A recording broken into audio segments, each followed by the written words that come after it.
Gee, I'll never forget, there was a great Zen master I knew once in New York. He was giving a lecture one evening, and he was dressed in his gold ceremonial robes, and he was sitting in front of an altar like this sort of thing, but he had a table in front of him with very formal, with candles on it and a sutra, scripture on a little desk, and he was lecturing on the sutra, and he said, fundamental principle in Buddhism is no purpose, purposelessness. When you drop fart, you don't say, at 9 o'clock I drop fart. It happened of itself. You know, and all these pious Western devotees, you know, kind of put their handkerchiefs in their mouths and try not to laugh.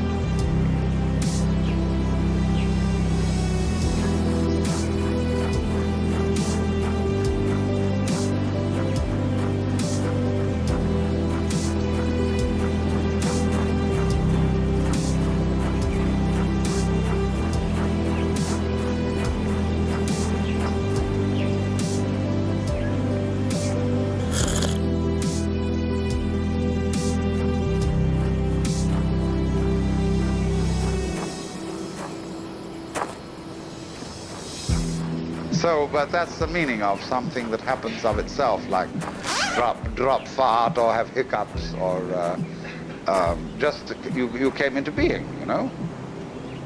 It happens in a kind of a plop way like that. See? Now, you can't tell that process. You ought to happen. You must happen.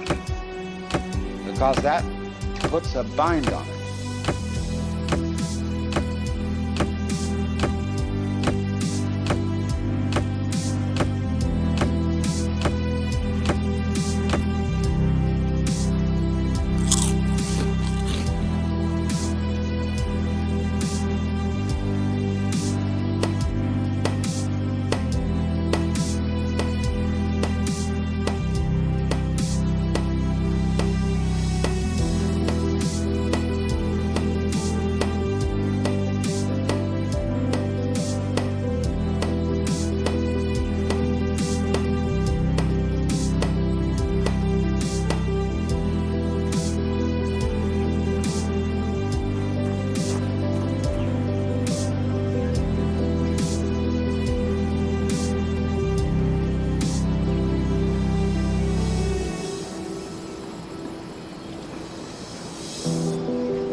Same way as when you have a child and all the relatives that come to a party on Thanksgiving, and you put the child into the middle of all the relatives and say, now dear, play.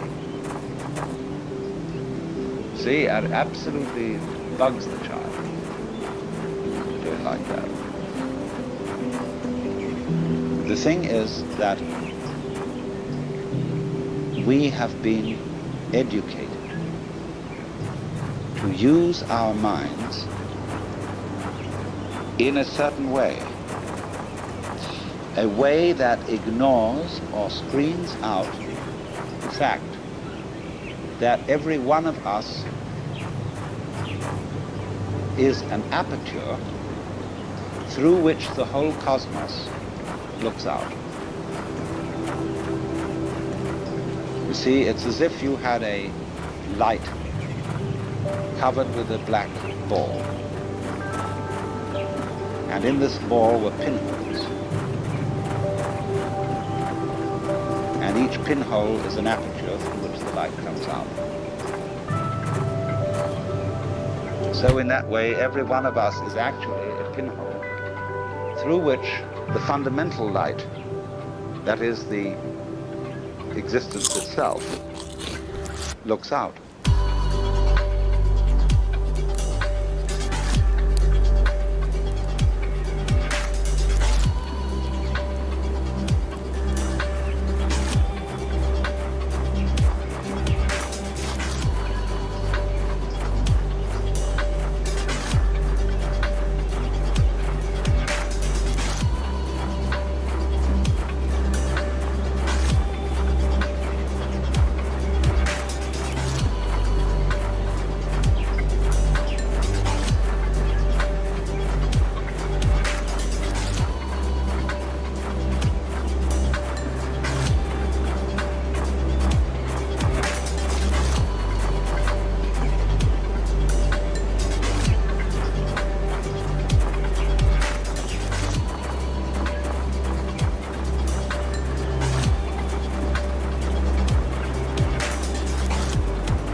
If we can maintain at the same time the sense of being this specific John Jones with his role in life, or whatever,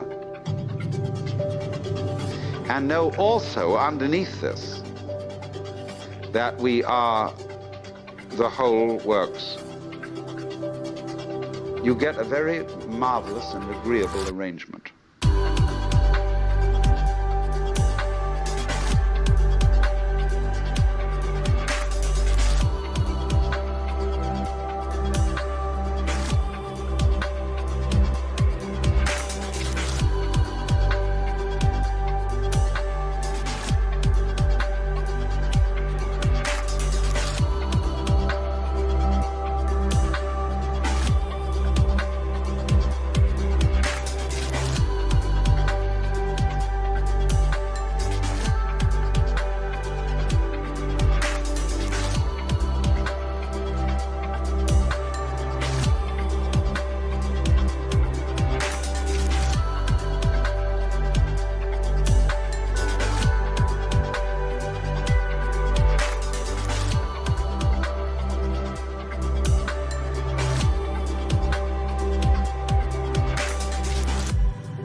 This is a most remarkable harmoniousness.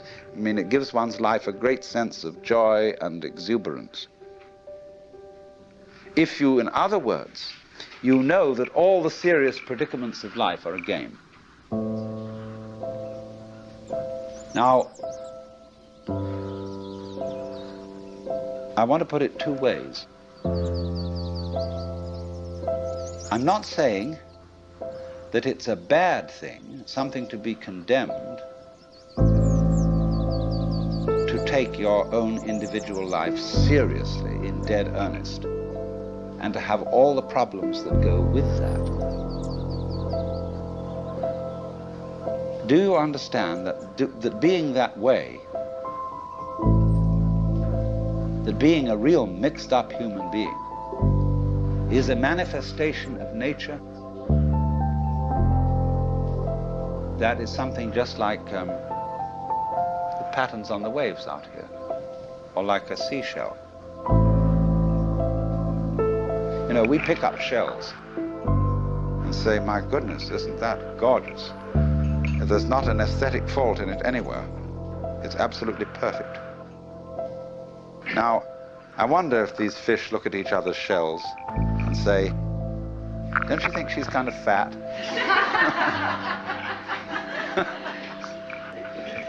Oh my, those markings aren't really very well spaced. Because that's what we do. See, we don't realize that all of us in our various goings-on and behavior and so on are just as more marvelous, much more complicated, much more interesting. All these gorgeous faces that I'm looking at, you know, every one of them. Some are supposedly pretty, some are supposedly not so pretty, but they're all absolutely gorgeous. And everybody's eyes is a piece of jewelry beyond compare. Beautiful.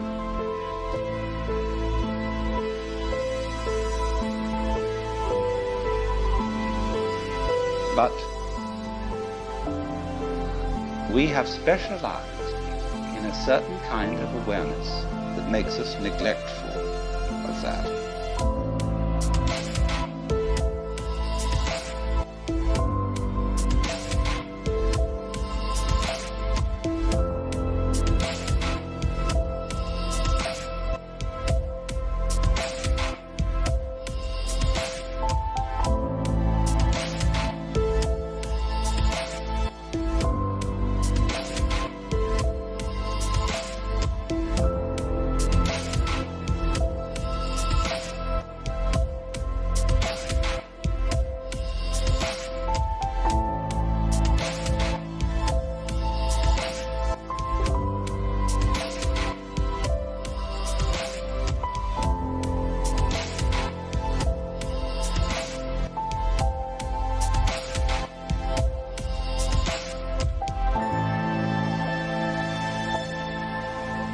See, we specialize in more or less briefly concentrated, pinpoint attention. We look at this and we look at that. And we select from all the things we might possibly be aware of, only certain things. And as a result of that, we leave out of our everyday consciousness, generally speaking, two dimensions of experience. One amazing beauty of experience that we never see at all. And on the other hand, the very deep thing, the sense of our basic identity, unity with, oneness with the total process of being. See, because we are staring, as it were, at certain features of the landscape, we don't see the background. And because we get fascinated with, you know, I could go into details of this shell, as I said, and put myself in the mind of a conch or whatever it is that lives in this thing, and to say, that's not so hot, that one. Like that, see. And so, I wouldn't see the whole thing. But when I look at it like this, when anybody looks at it like that, we say, oh my God, isn't that gorgeous?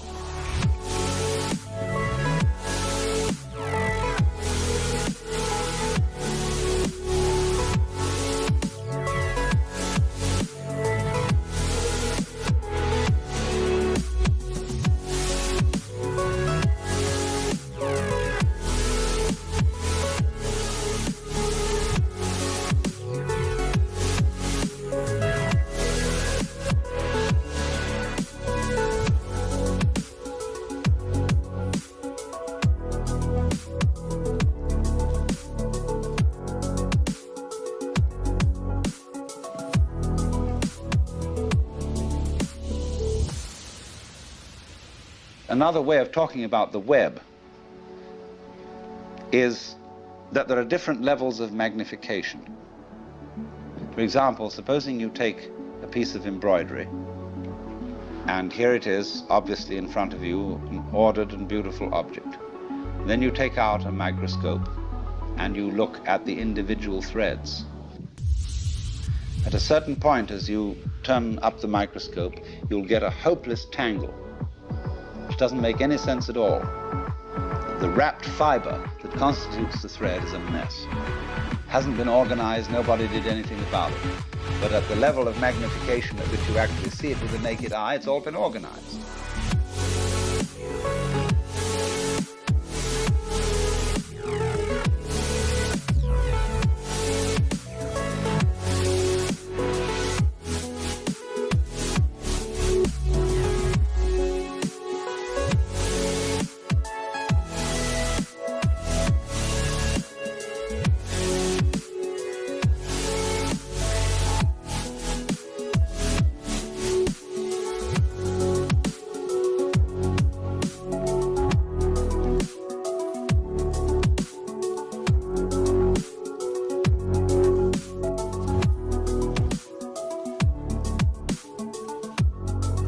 All right, now keep turning up that microscope. Take one of those individual threads in the fiber that seems to be so chaotic and go into the constitution of that. And again, you will find fantastic order. You will find the most gorgeous designs of molecules. Then keep turning it up. And again, at a certain level, you'll find chaos again. All right, keep going. And at another level, you'll find this marvelous order. Now you see, order and randomness constitute, in other words, the warp and the woof. Where everything is in order, everything's under control. In randomness, it's all it's a mess. But we wouldn't know what order was unless we had messes. It's the contrast of order and messes that order itself depends upon. When you lose sight of the fact that the order principle and the random principle go together, that's exactly the same predicament as losing sight of the fact that all individually delineated things and beings are connected underneath.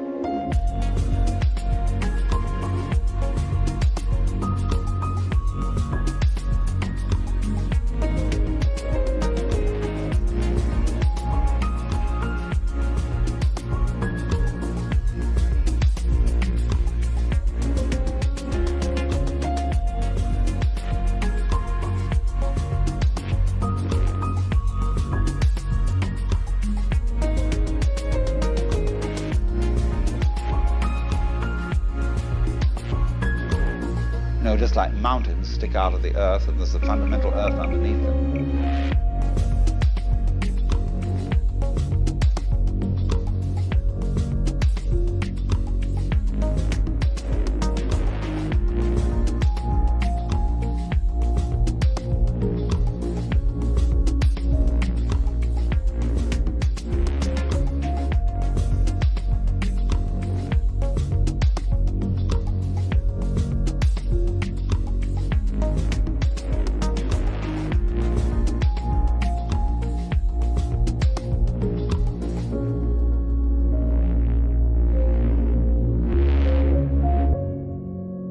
So all of us, as different things, we stick out of reality. And there's a continuity underneath, but you ignore that, you see. That's the thing that's left out. See, I'm just giving you many examples of the same principle. But really, deep down, we are, each one of us, everything that there is. Doing it this way, and then again that way, and then again another way. And that's what it keeps up doing forever and ever.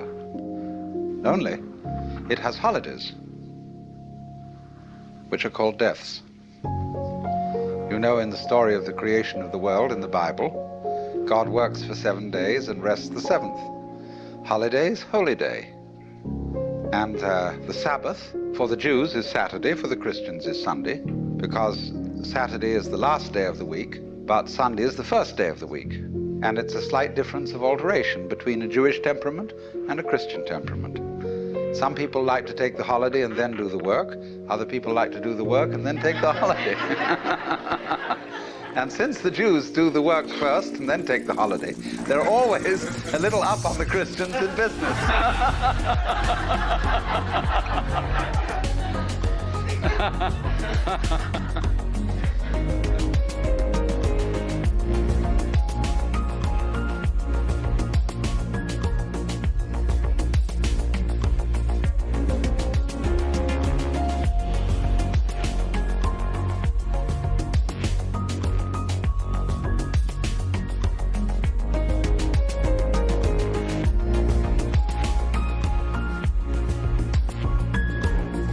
But the point is that a holiday, this pause between something going on, is of the essence of the idea of a web. For example, there's a famous Irishman who's supposed to have described a net as a lot of holes tied together with string. So the holes are very, very important. And these are the holy days. You see, the holes. This all goes together. So there must be that interval, and it exists on all kinds of levels. It isn't simply that there is, for example, a sound that is sounded. Is a vibration, and the sound goes on and off. Everything that we call sound is sound silence. There is no such thing as pure sound. You couldn't hear it. What you hear is that tap, tap, tap, tap, tap, tap, tap, tap, tap, tap against the eardrum. But it happens very fast, so that you get more of an impression of sound than you do of silence. But between every little undulation of sound, there is also an interval. When you listen to music, you hear a melody. But what you hear, actually, that makes the melody significant are the steps between the tones, what we call the intervals. And the person who doesn't hear intervals is tone deaf. He doesn't hear the steps.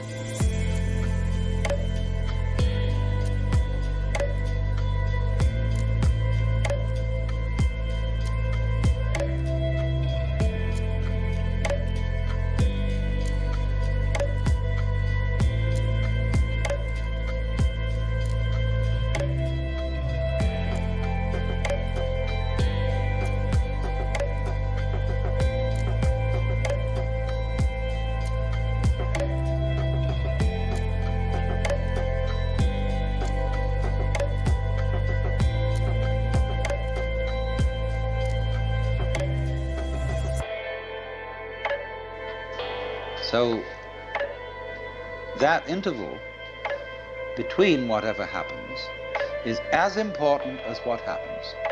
So we'll call these two things, the sound and the silence, the life and the death, somewhat analogous in weaving to the warp and the woof. There's something that always struck me as a child, fabulous, that string, just thread, could turn into cloth.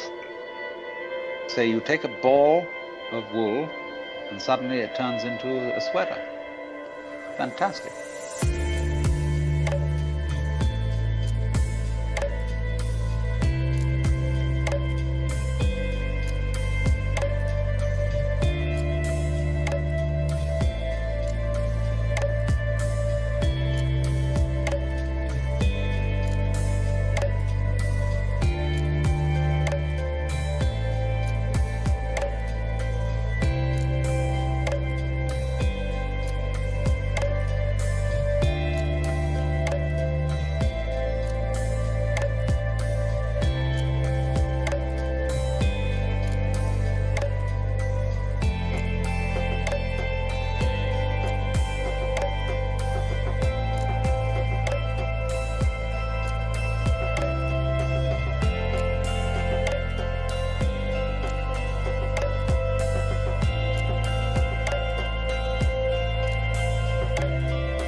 But I found out, you see, the secret of this, which is that it will do this, it will hold together by this combination of warp and woof.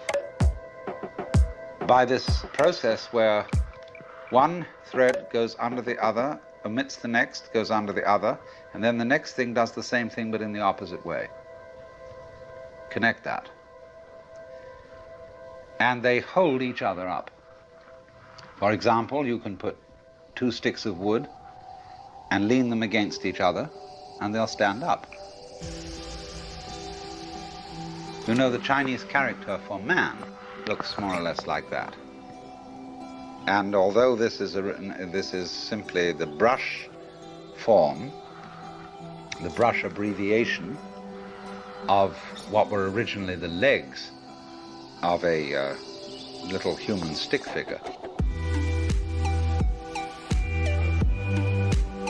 There's a story that Japanese children sometimes learn from their mothers, that the reason this is the character for man is that two sticks lent together, as I described, will keep each other up. And the one depends on the other. It's mutual. And so in the same way, the existence of human beings depends on our supporting each other. Without that, no one of us can exist. But that, which may seem a little trite, a little sort of moralistic and so on, but it is absolutely fundamental.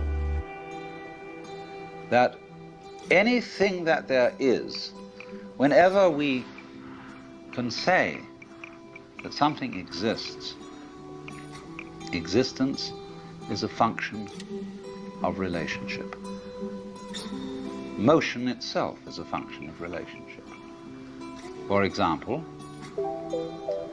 if there is only one object, one small ball in the middle of endless space, nobody knows whether it's moving. Because you can't tell whether it's approaching anything or whether it's going away from it, because there's nothing else. So in that state of affairs, no motion exists. But if we introduce a second ball into the picture, and the two either come towards each other or go away from each other, then we can say that both of them, or either of them, is in motion. We can't decide which is the one that's moving, because it could be one, could be the other. Now we'll put three balls into space, and we find two of them staying together and the other one going away. Now it's up to the two of them to decide whether the other one is going away from them or they're going away from the other, because two is a majority in this case. And the vote always, of course, goes to the majority. The universe being basically a democratic organization. And so it goes. Now, once you've got that, you can see that motion is a form of relationship. All right, let me put it in another way. Energy is a form of relationship. If the universe is basically a play of energy, then you can say energy and relationship go together. Now, what is this saying? This is saying that being, existence itself, is relationship. The sun sends out light into space. The space surrounding the sun will be black darkness, as if there were no light in it, unless a planet happens to float by. When a planet floats by, there will be light. But if there isn't anything to relate to the sun, then comes no light.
Now this goes right down to the root and ground of everything. And that's why one of the basic symbols of the universe is the Chinese yin-yang symbol, which you know is a circle with an S curve in the center. One side of the S is black, the other is white. And so it makes, as it were, two commas or two fishes. And the eye of the fish is the opposite color. The white fish has a black eye, the black fish has a white eye.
Now, this is what I really want you to understand.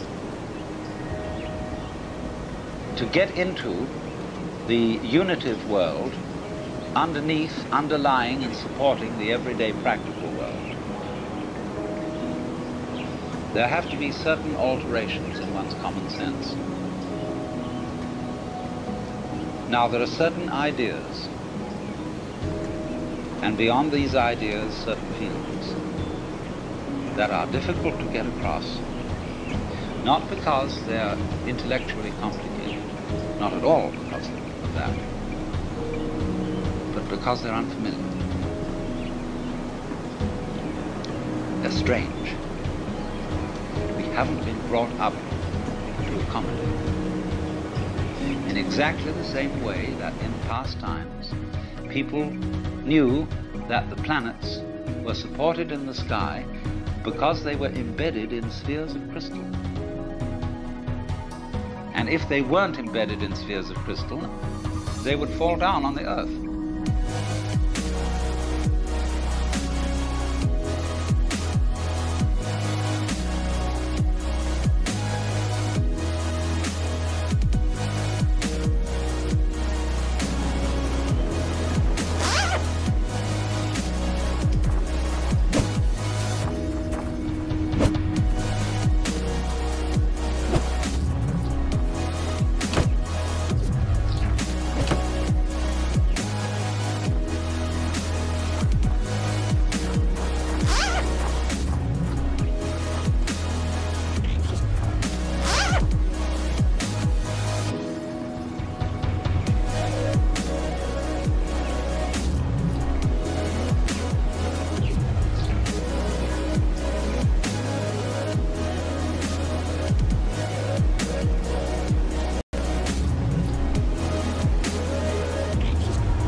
Now, when astronomers finally suggested that there were no crystal spheres, people felt unbelievably insecure. See? They had a terrible time assimilating this idea. Now, do you see what it involves to assimilate a really new idea? You have to do quite a flip. For example, there's some people whose number systems only account for quantities. 1, 2, 3, many. So they don't have any concept of 4 corners to a table. See, a table has many corners. And a pile of pebbles is, in that sense, equivalent to the 4 corners of a table. Now, they have difficulty, you see, in beginning to assimilate the idea of counting through and numbering all those pebbles.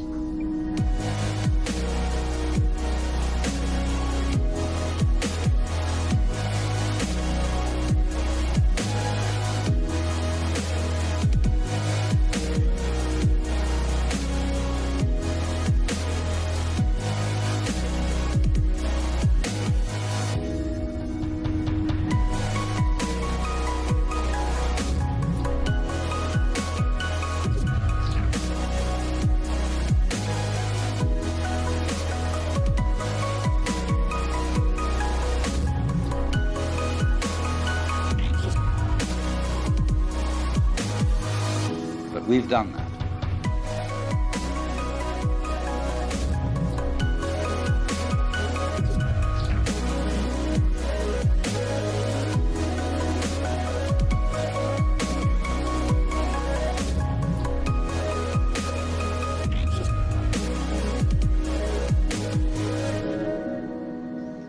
So to us, that is perfectly simple.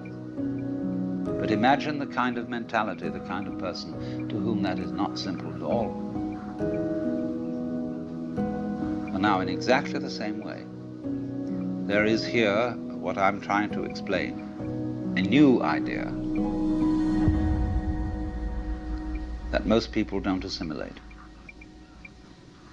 And that is the idea of the total interdependence of everything in the world.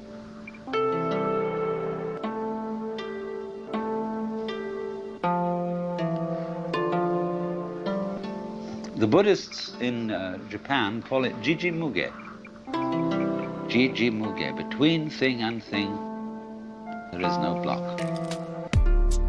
And they represent this imagistically as a network. Imagine a multidimensional spider web covered in dew in the morning. And every single drop of dew on this web contains in it the reflections of all the other drops of dew. And in turn, in every drop of dew that one drop reflects, there is the reflection of all the others again. And they use this image to represent the interdependence of everything in the world. In other words, if we give this dewdrop image, if we put it into a linguistic analogy, we would say this: words have meaning only in context. The meaning of any word depends upon the sentence or upon the paragraph in which it's found. So that if I say, this tree has no bark, that's one thing. And if I say, this dog has no bark, that's another thing. So you see always that the meaning of the word is in relation to the context.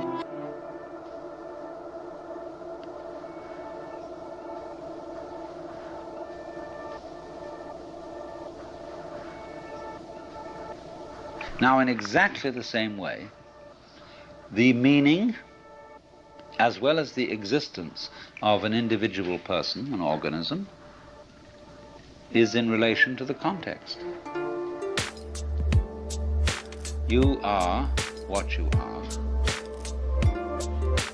Sitting here at this moment in your particular kind of clothes, and with the particular colors of your faces and your particular personalities, your family involvements, your business involvements, your neuroses and your everything.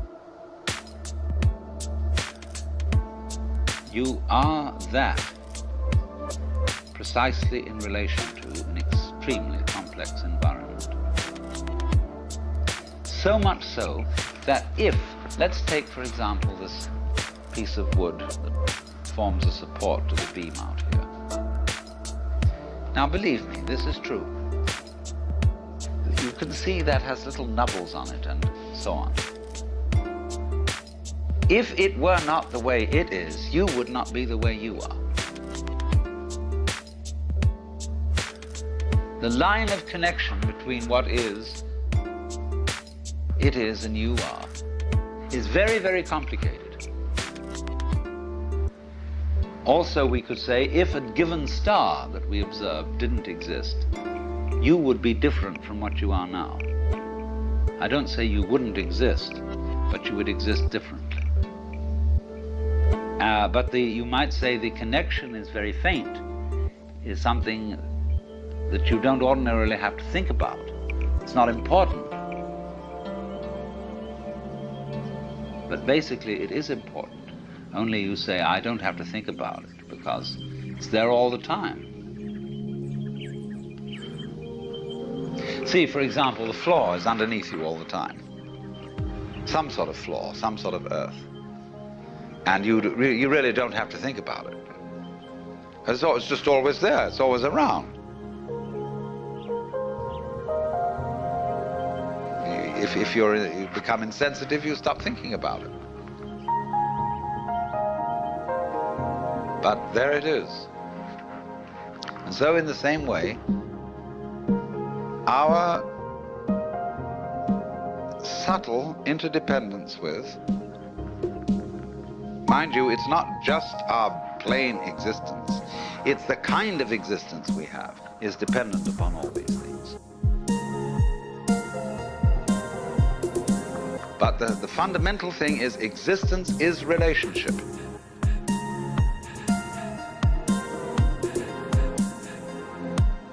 If my finger up here is all alone and the wind doesn't move and nothing touches it stops knowing that it's there. But if something comes along and does, immediately it's aware that it's there.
You see, it takes two.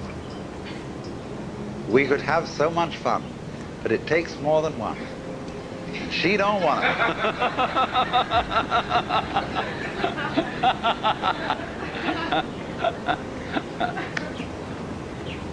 But in this way, you see, what we call duality, you can see, can't you, how duality is fundamental. It takes two. But duality is always secretly unity.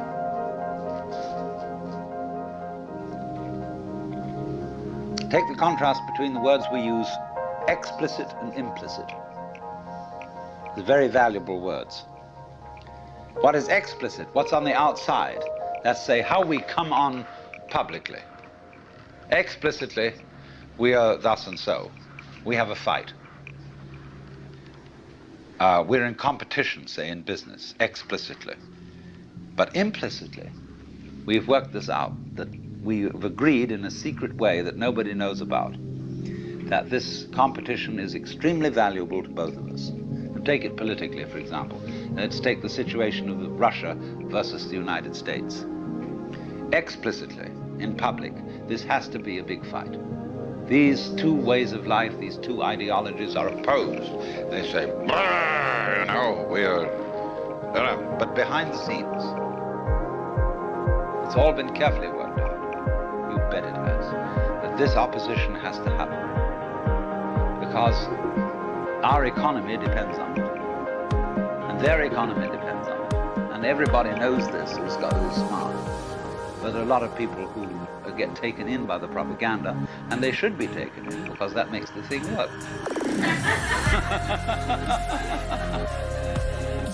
It's crazy. But that's the way it goes.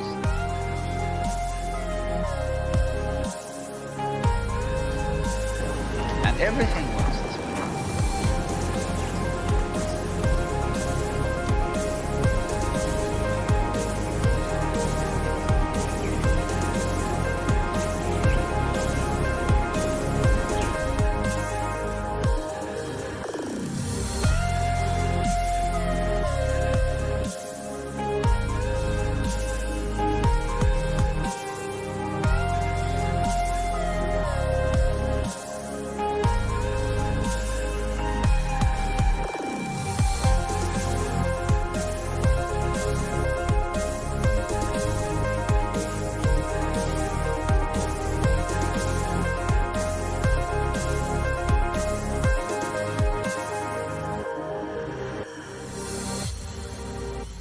there is, for example, when swans start to mate, they're not sure what they're supposed to do.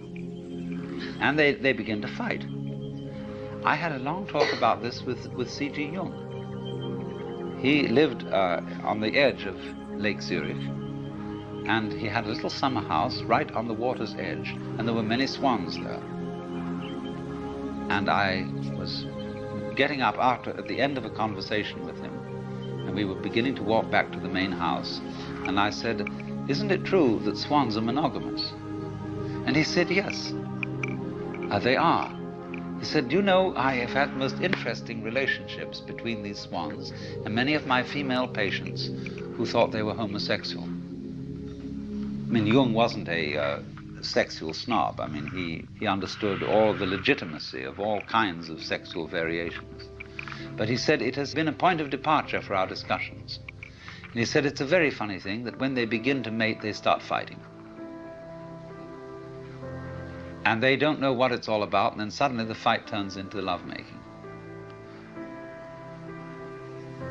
So that's what I mean.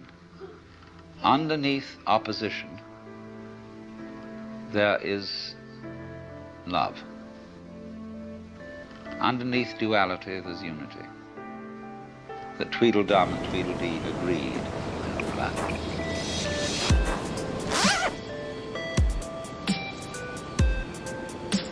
So, you see, here's that weaving principle. The things hold together by over, under, over, over, under, over, over, under. And that creates a stuff, it creates a fabric, it creates clothing, it creates shelter, it creates what we call matter. Matter. And also the same word, maya, illusion.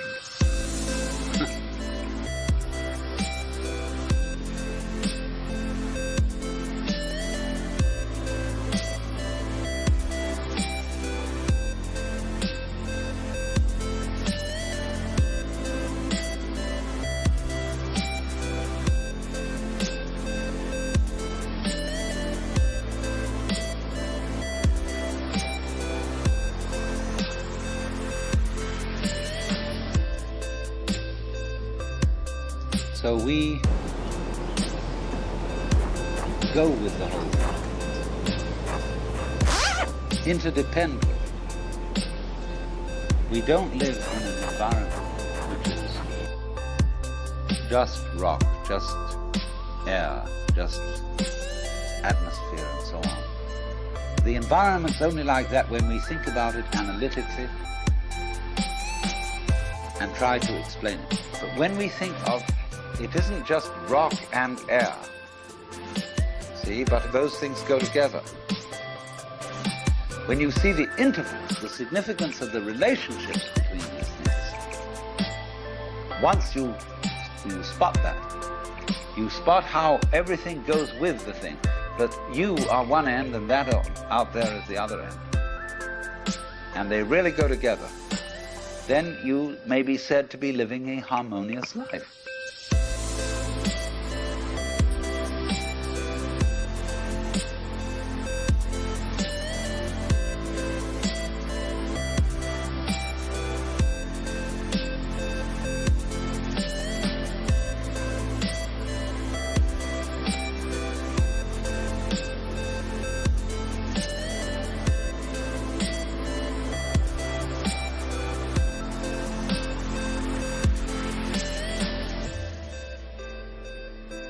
There is a reciprocity, a total mutual interdependence between what we call the self and what we call the other.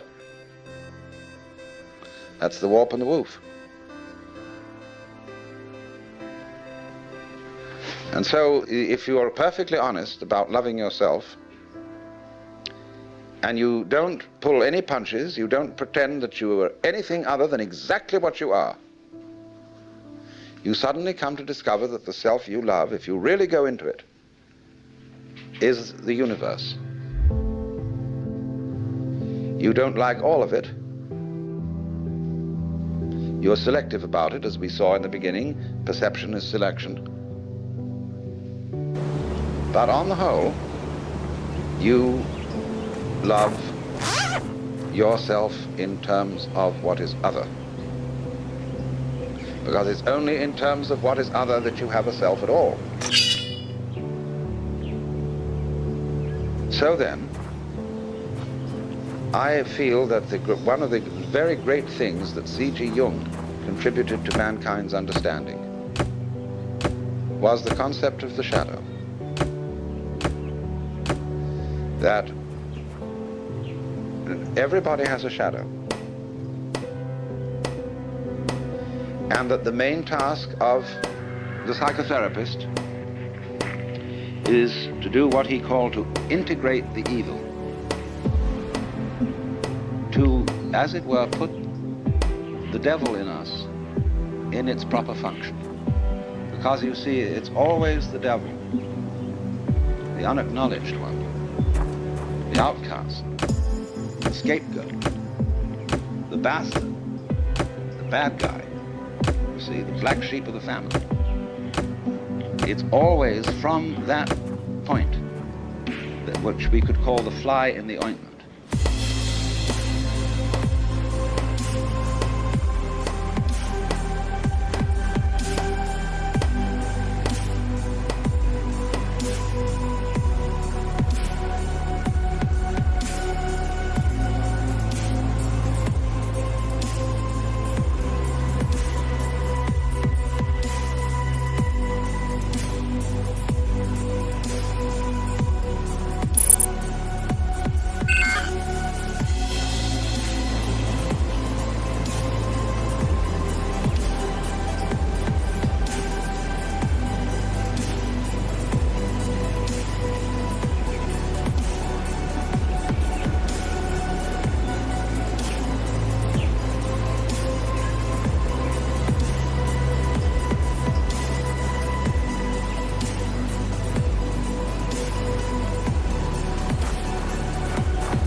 In other words, in the same way as in the drama, to have the play, it's necessary to introduce a villain. It's necessary to introduce a certain element of trouble. So, in the whole scheme of life, there has to be the shadow. Because without the shadow, there can't be the substance. So this is why there is a very strange association between crime and all naughty things and holiness. So you see, holiness is way beyond being good. Good people aren't necessarily holy people. A holy person is one who is whole, who has, as it were, reconciled his opposites.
And so there's always something slightly scary about holy people. And other people react to them in very strange ways. They can't make up their minds whether they're saints or devils. And so holy people have throughout history always created a great deal of trouble. Take Jesus, for example. The trouble that Jesus created is absolutely incalculable. Think of the Crusades, the Inquisition, heaven only knows what's gone on in the name of Jesus. Very remarkable. Freud's a big troublemaker, as well as a great healer, you see. It all goes together. So the holy person is scary, because he is like the earthquakes, or better still, he's like the ocean. See the ocean on a lovely sunny day, you can say, oh, isn't that gorgeous? And you can go into it and relax and float around. But boy, when the storm comes, does that thing get mad. Terrifying. So there is in us the ocean, you see. And Jung felt that the whole point was to bring the two together. And by a kind of a fantastic honesty, to penetrate one's own motivations to the depths.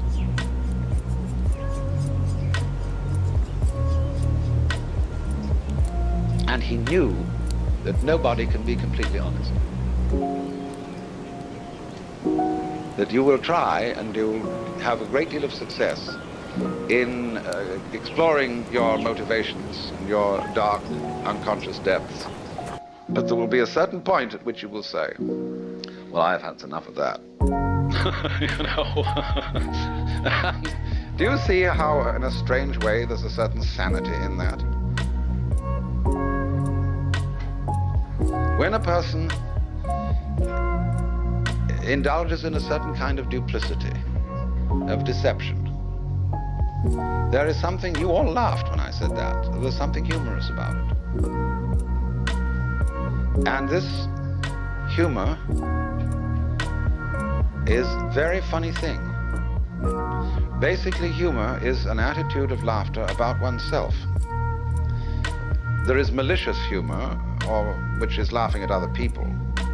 But real deep humor is laughter at oneself. Now, why fundamentally do you laugh about yourself? What makes you laugh about yourself?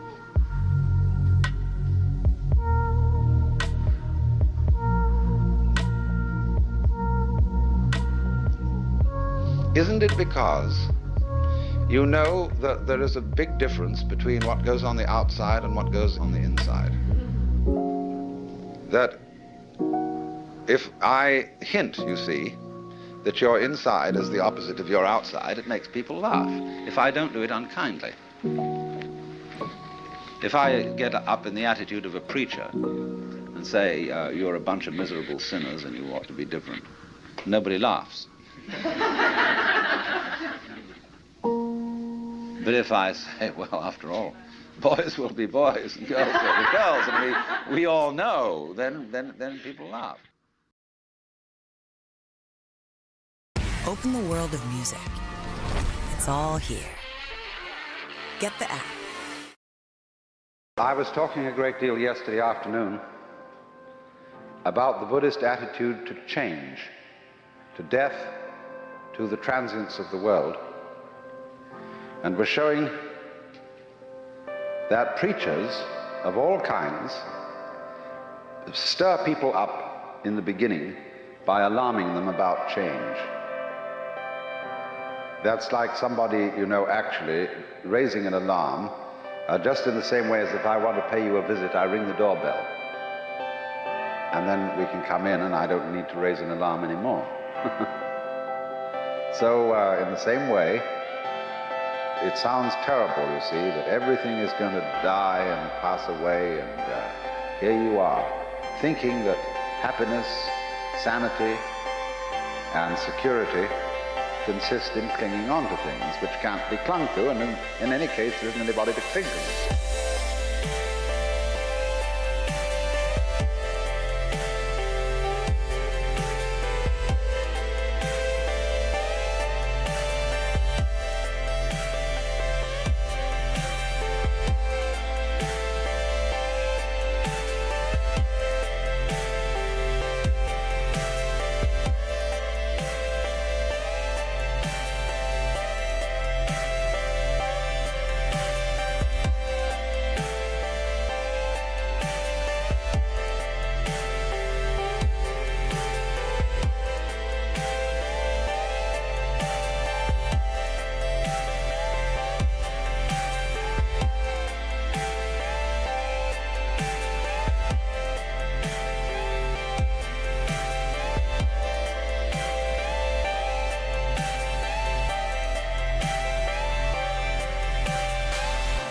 thing is a weaving of smoke.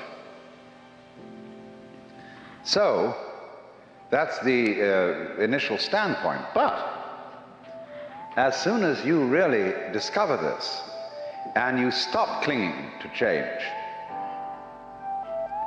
then everything is quite different.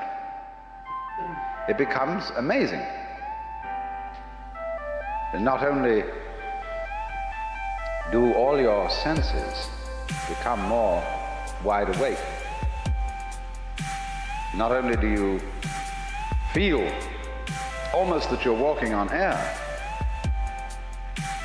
but you see finally that there is no duality, no difference between the ordinary world and the nirvana world. They're the same world, but what makes the difference is the point of view.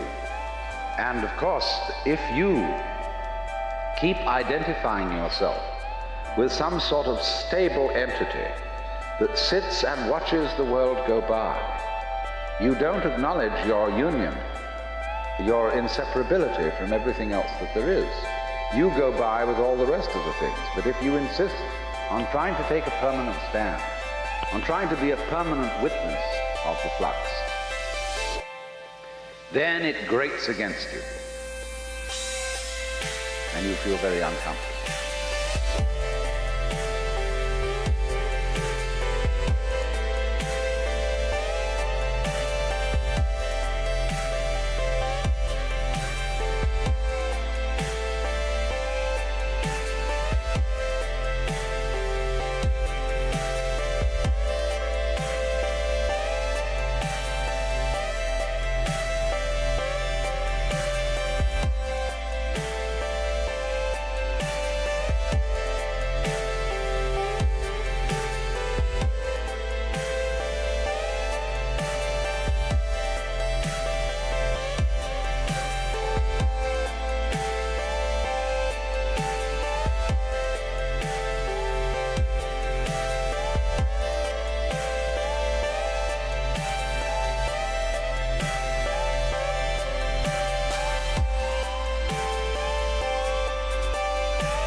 But it is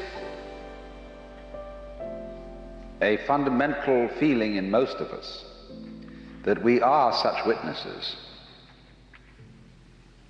We feel that behind the stream of our thoughts, of our feelings and our experiences, there is something which is the thinker, the feeler, and the experiencer.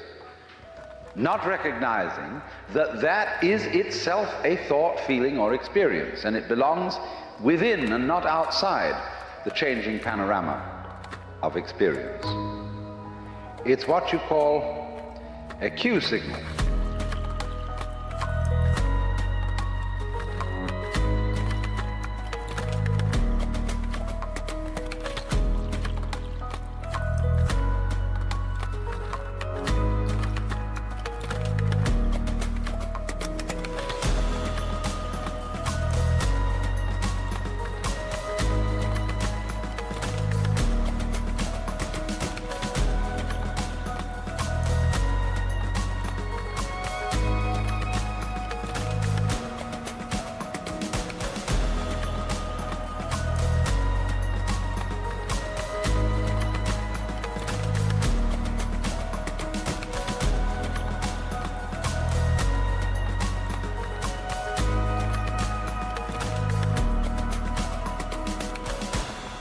In other words, when you telephone and your telephone conversation is being tape recorded, it's the law that there shall be a beep every so many seconds.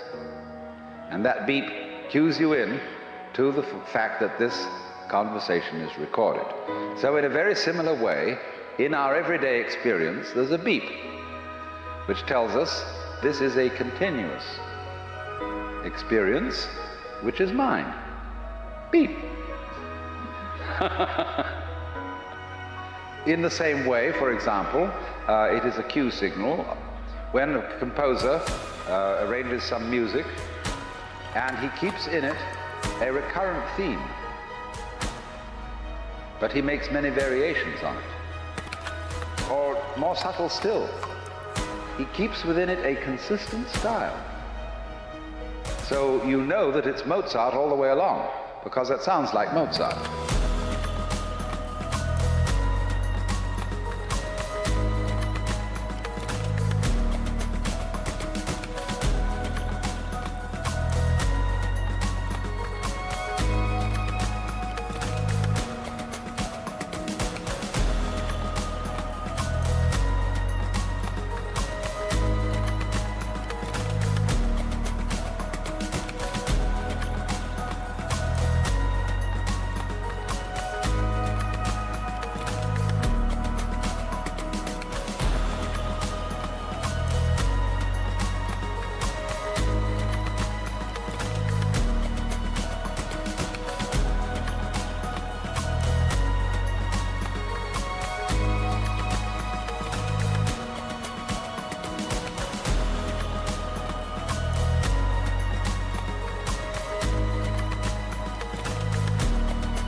But there isn't, as it were, a constant noise going all the way through to tell you it's continuous, although in Hindu music they do have something called the drone.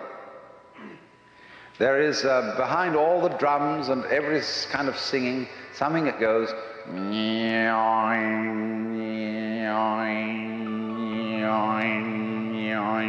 and it always sounds the note which is the tonic of the scale being used. But in Hindu music, that drone represents the eternal self, the Brahman, behind all the changing forms of nature. But that's only a symbol.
And to find out what is eternal, you can't make an image of it, you can't hold on to it.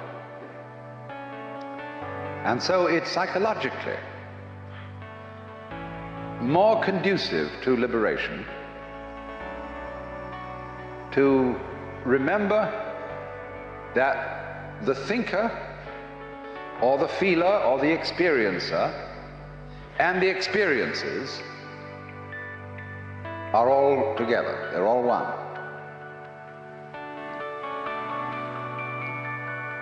But if out of anxiety you try to stabilize, keep permanent the separate observer, you are in for conflict.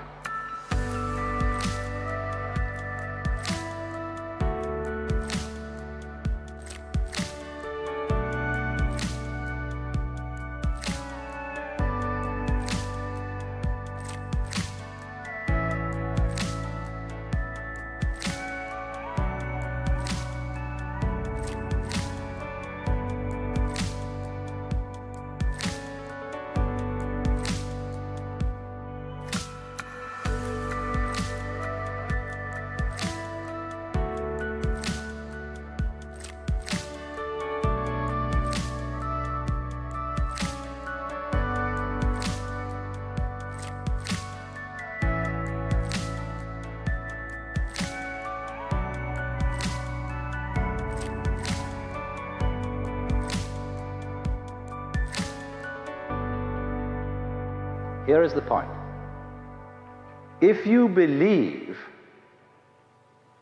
if you have certain propositions that you want to assert about the ultimate reality, or what Paul Tillich calls the ultimate ground of being, you're talking nonsense. Because you can't say something specific about everything. You see, supposing you wanted to say God has a shape. But if God is all that there is, then God doesn't have any outside, so he can't have a shape. You have to have an outside and space outside it to have a shape.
That's why the Hebrews, too, are against people making images of God.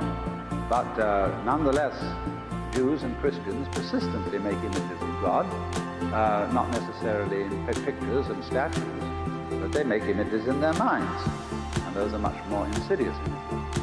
Buddhism is not saying that the self, capital S, great Atman, or whatnot, it isn't denying that the experience which corresponds to these words is realized.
What it is saying is that if you make conceptions and doctrines about these things, you're liable to become attached to them.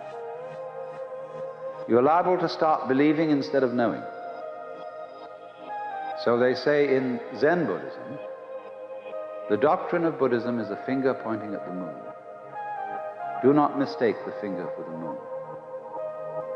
Also, we might say in the West, the idea of God is a finger pointing at God. But what most people do is, instead of following the finger, they suck it for comfort. And so Buddha chopped off the finger. And undermined all metaphysical beliefs.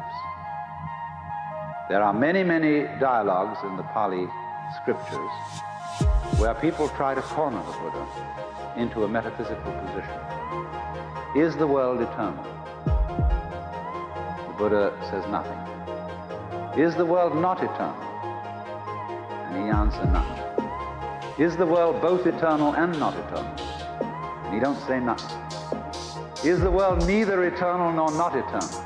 And still he don't say nothing. He maintains what is called the noble silence.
Sometimes later called the thunderous silence.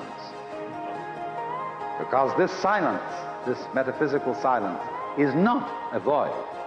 It is very powerful. The silence is the open window through which you can see, not concepts, not ideas, not beliefs, but the very goods.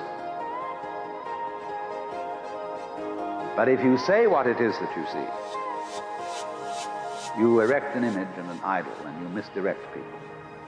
It's better to destroy people's beliefs than to give them beliefs. I know it hurts, but it is the way. That is what cracks the eggshell and lets out the chick. Of course, if you want to stay in the eggshell, you can, but you'll get addled.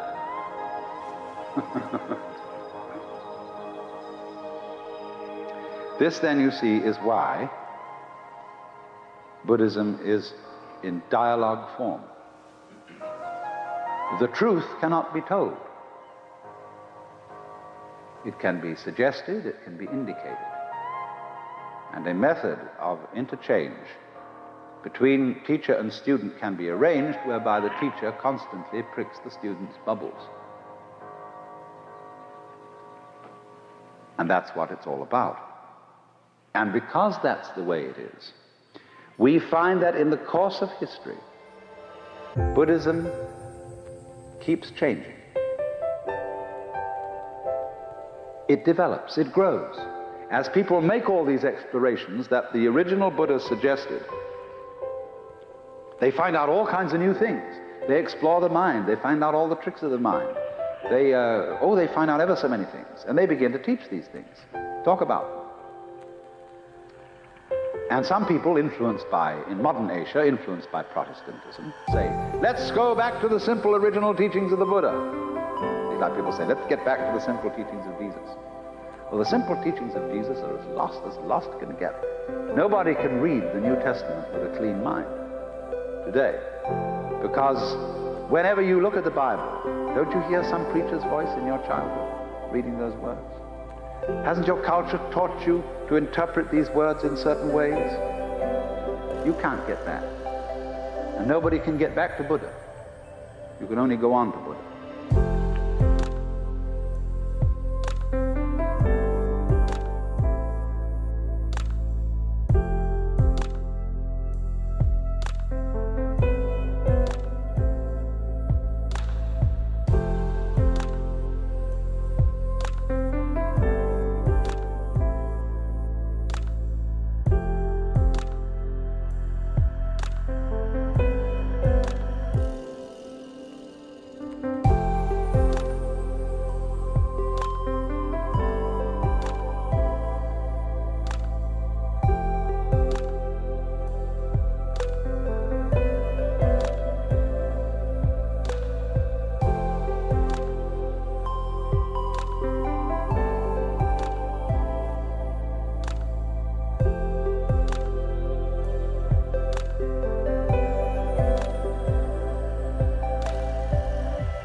So that's why in Zen they just burn the books up. I mean occasionally. Because to burn up books you've got to have some books to burn up. But when, you can say that the teaching of the founder is the thing. This is terrible. It's like the oak suddenly saying one day, hey, we oughtn't to have all these leaves around here. We ought to be just that simple little acorn.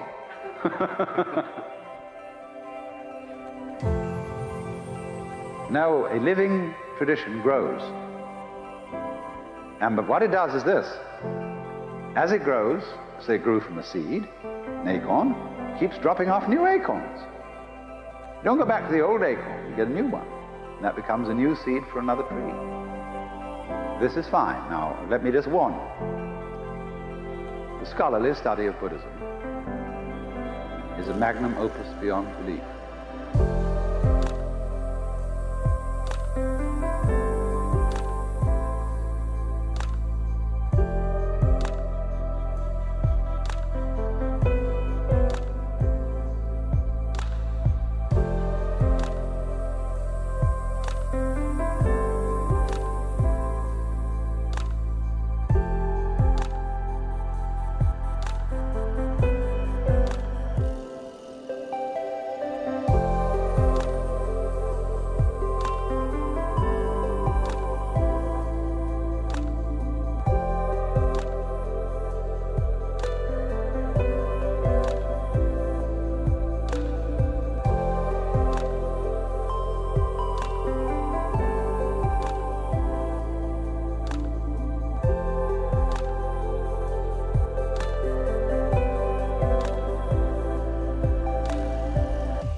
There are two collections of Buddhist canonical scriptures. One is in Pali, the other was originally in Sanskrit, but we don't have a complete collection of it in Sanskrit. We have these collections in Tibetan and Chinese, bigger than the Encyclopedia Britannica, as a matter of fact. So it's a formidable enterprise to get into the Buddhist scriptures, and what's more, most of them are unbelievably boring. They were written by monks with plenty of time to pass on wet afternoons during the monsoon. And they repeat and they elaborate, and they are full of kind of preparatory.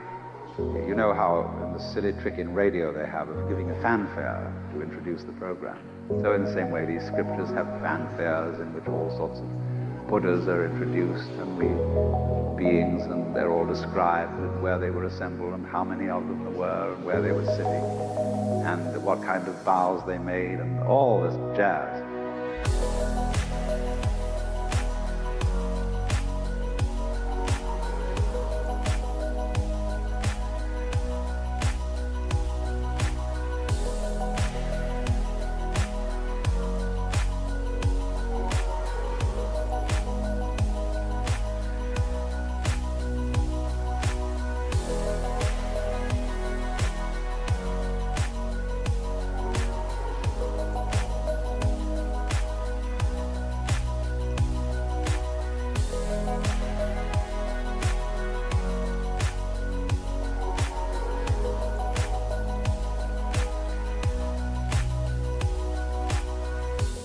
and then finally a few pearls of wisdom are dropped by the Buddha, or else they sometimes go on for pages and pages of actually very, very subtle and very profound discourse that is not dull if you have a penchant for that kind of thing. But I warn you, don't try too hard to read the Buddhist scriptures. It's all right to read the Dhammapada, which are sayings of the Buddha. It's all right to read the Diamond Sutra. It's all right even to read the Surangama Sutra or the Lankavatara. But when you get mixed up with the larger Prajna Paramita and all those things, you're in deep water.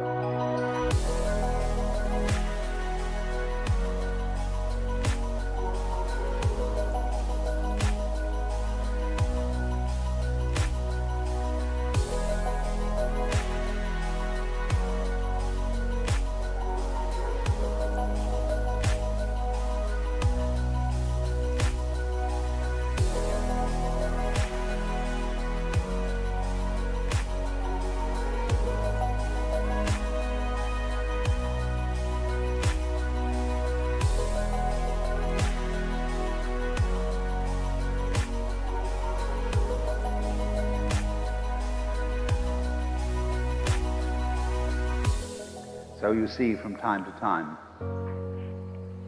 Buddhists get tired of the scriptures. Actually, they keep them in a revolving bookcase in some monasteries. Think about so high, so wide, it revolves. And instead of reading all this stuff, you're supposed to be able to acquire as much merit as you would from reading it all by twirling the bookcase around once.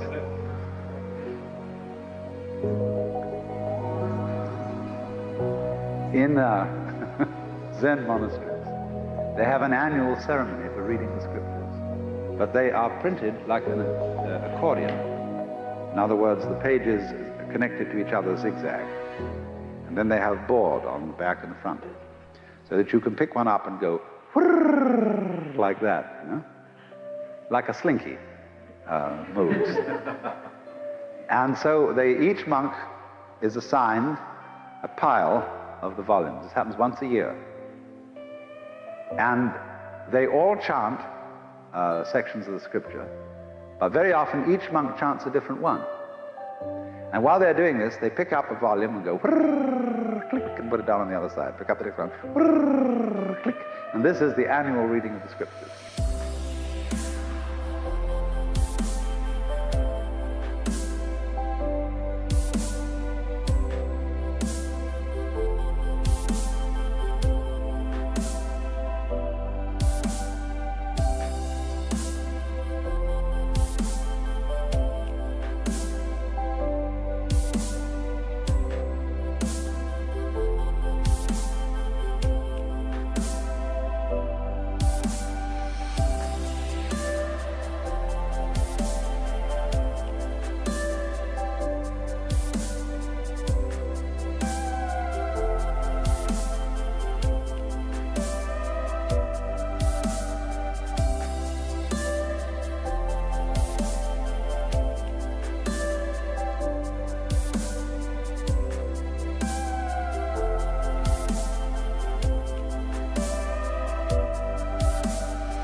There's a wonderful picture of this being done in Suzuki's book, The Training of a Zen Buddhist Monk. So you see, Buddhists are funny about scriptures. They don't treat them the way Christians treat the Bible. They respect them, they occasionally read them, but they feel that the written word is purely incidental. It is not the point.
And indeed, it can be a very serious obstacle.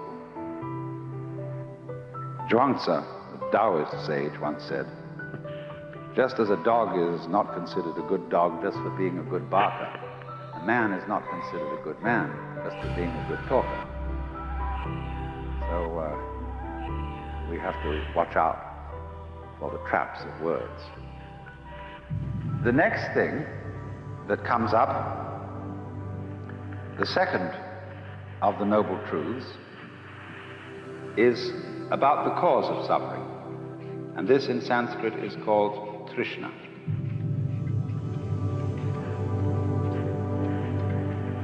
Trishna is related to our word thirst. It's very often translated desire. That will do.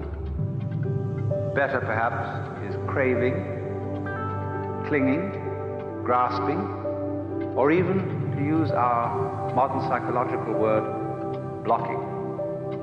When, for example, somebody is blocked and dithers and hesitates and doesn't know what to do, he is, in the strictest Buddhist sense, attached. He's stuck. But a Buddha can't be stuck. He cannot be phased.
Flows, just as water always flows, even if you dam it. The river just keeps on getting higher and higher and higher until it flows over the dam.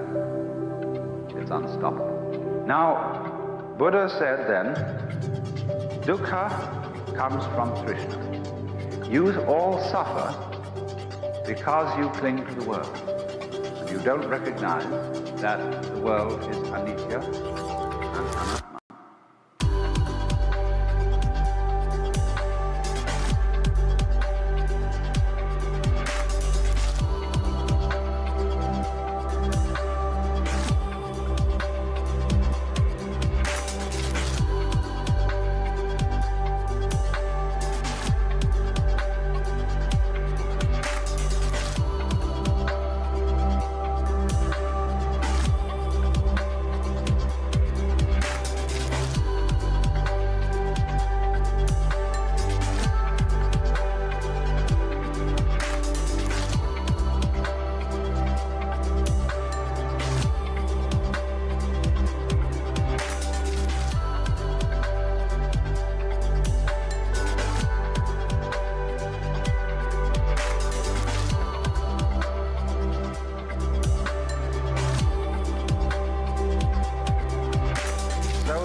Try, if you can, not to grasp.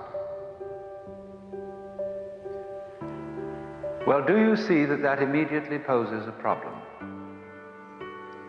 Because the student who has started off this dialogue with the Buddha then makes various efforts to give up desire, upon which he very rapidly discovers that he is desiring not to desire. And he takes that back to the teacher, who says, well, well, well.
He said, of course, you are desiring not to desire, and that's, of course, excessive.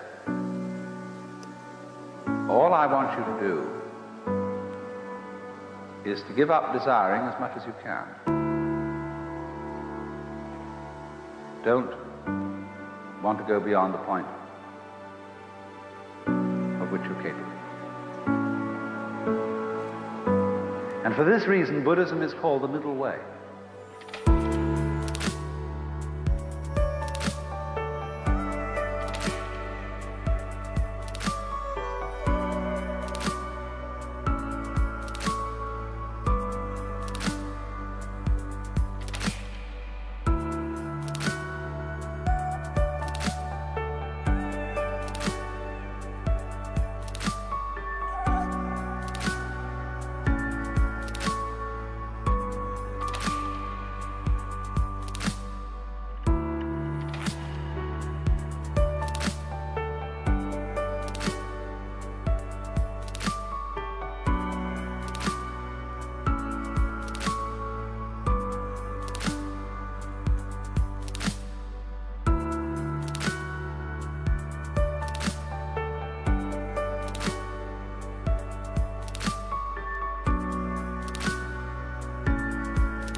Not only is it the middle way between the extremes of ascetic discipline and pleasure-seeking, but it's also the middle way in a very subtle sense. Yes, don't desire to give up more desire than you can. And if you find that a problem, don't desire to be successful in giving up more desire than you can. You see what's happening? At every time he's returned to the middle way, he is moved out of an extreme situation. Now then, we'll go on. We'll cut out what happens in the pursuit of that method until a little later. The next truth in the list is concerned with the nature of release from dukkha. And so number 3 is nirvana.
Nirvana is the goal of Buddhism. It's the state of liberation corresponding to what the Hindus call moksha. The word means blow out, and it comes from the root nivritti. Now, some people think that what it means is blowing out the flame of desire. I don't believe this. I believe that it means breathe out rather than blow out. Because if you try to hold your breath, and in Indian thought, prana, breath, is the life principle. If you try to hold on to life, you lose it. You can't hold your breath and stay alive. It becomes extremely uncomfortable to hold on to your breath. And so in exactly the same way, it becomes extremely uncomfortable to spend all your time holding on to life. What the devil is the point of surviving, going on living, when it's a drag?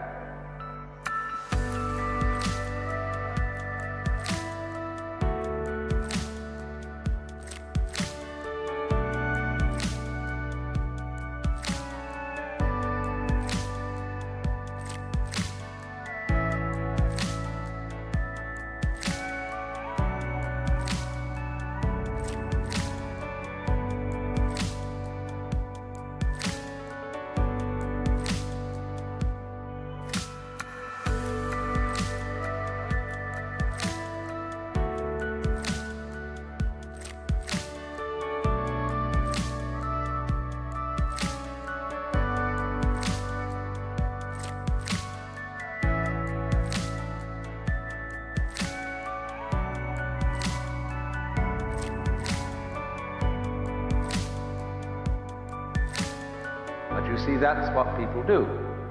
They spend enormous efforts on maintaining a certain standard of living, which is a great deal of trouble. You know, you get a nice house in the suburbs, and the first thing you do is you plant a lawn. You've got to get out and mow the damn thing all the time. And you buy expensive this, that, and soon you're all involved in mortgages.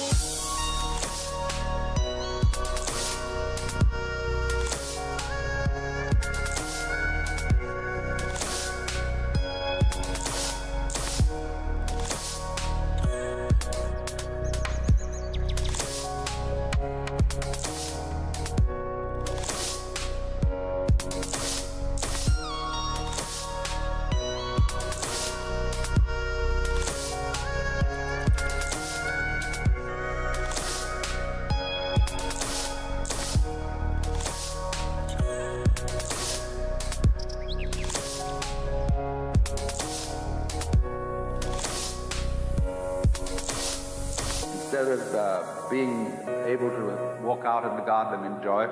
You sit at your desk looking at all the books and filling out this, that, and the other, and paying bills and answering letters. What a lot of rot. But you see, that is holding on to life.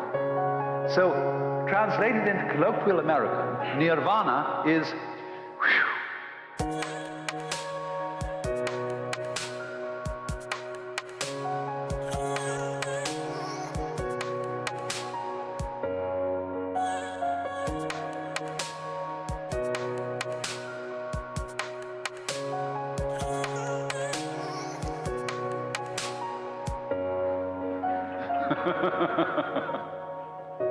because if you let your breath go, it'll come back. So, nirvana is not annihilation. It's not disappearance into a sort of undifferentiated void. Nirvana is the state of being let go. It is a state of consciousness and a state of, you might call it, being here and now in this life. So then, let me connect this with the problem of birth and death, which puzzles people enormously, of course.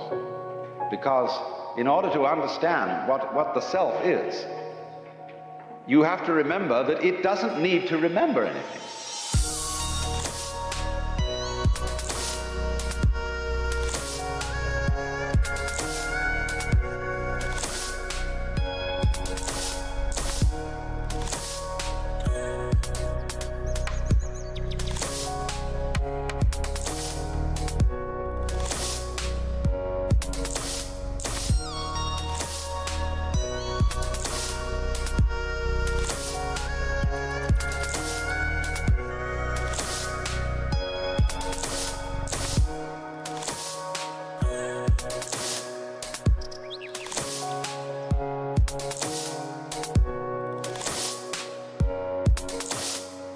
Just like you don't need to know how you work your thyroid gland.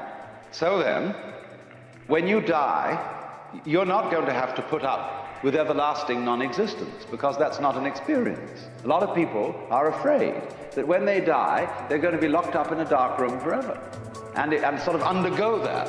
But one of the most interesting things in the world, this is a yoga, this is a way of realization. Try and imagine what it will be like to go to sleep and never wake up.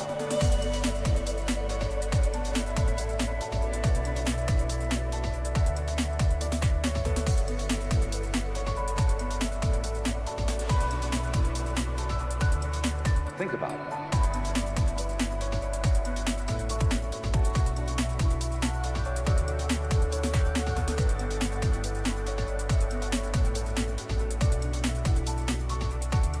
Children think about it.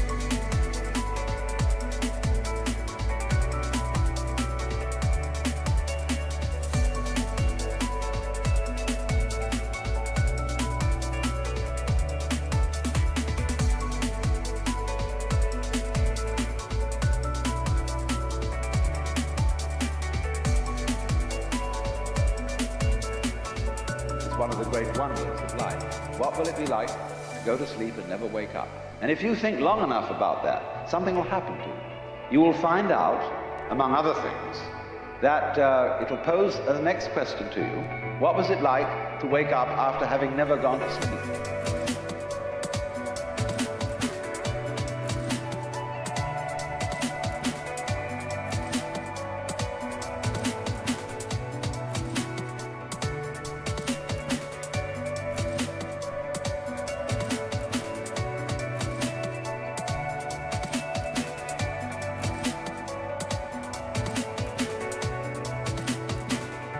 That was when you were born. You see, you can't have an experience of nothing. Nature abhors a vacuum. So after you're dead, the only thing that can happen is the same experience, or the same sort of experience as when you were born. In other words, we all know very well that after people die, other people are born. And they're all you.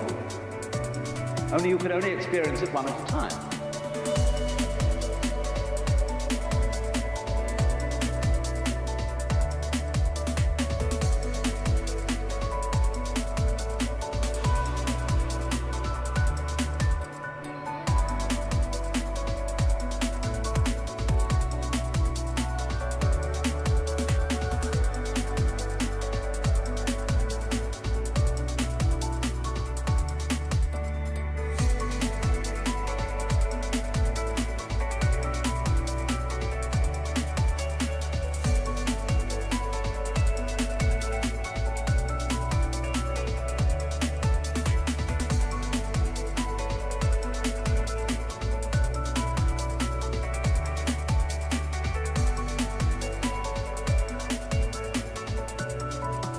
everybody is I. You all know you're you.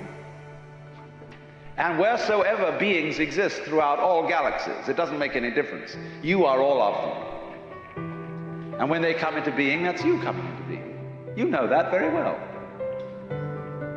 Only you don't have to remember the past in the same way you don't have to think about how you work your thyroid gland.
Or whatever else it is in your organism. You don't have to know how to shine the sun. You just do it. Like you breathe. Doesn't it really astonish you that you are this fantastically complex thing? And that you're doing all of this and you never had any education in how to do it? Never learned, but you're this miracle? Well, the point is that from a strictly physical, scientific standpoint, this organism is a continuous energy with everything else that's going on. And if I am my foot, I am the sun. Only we've got this little partial view, we've got the idea that no, I'm just something in this body, the ego. That's a joke.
The ego is nothing other than the focus of conscious attention.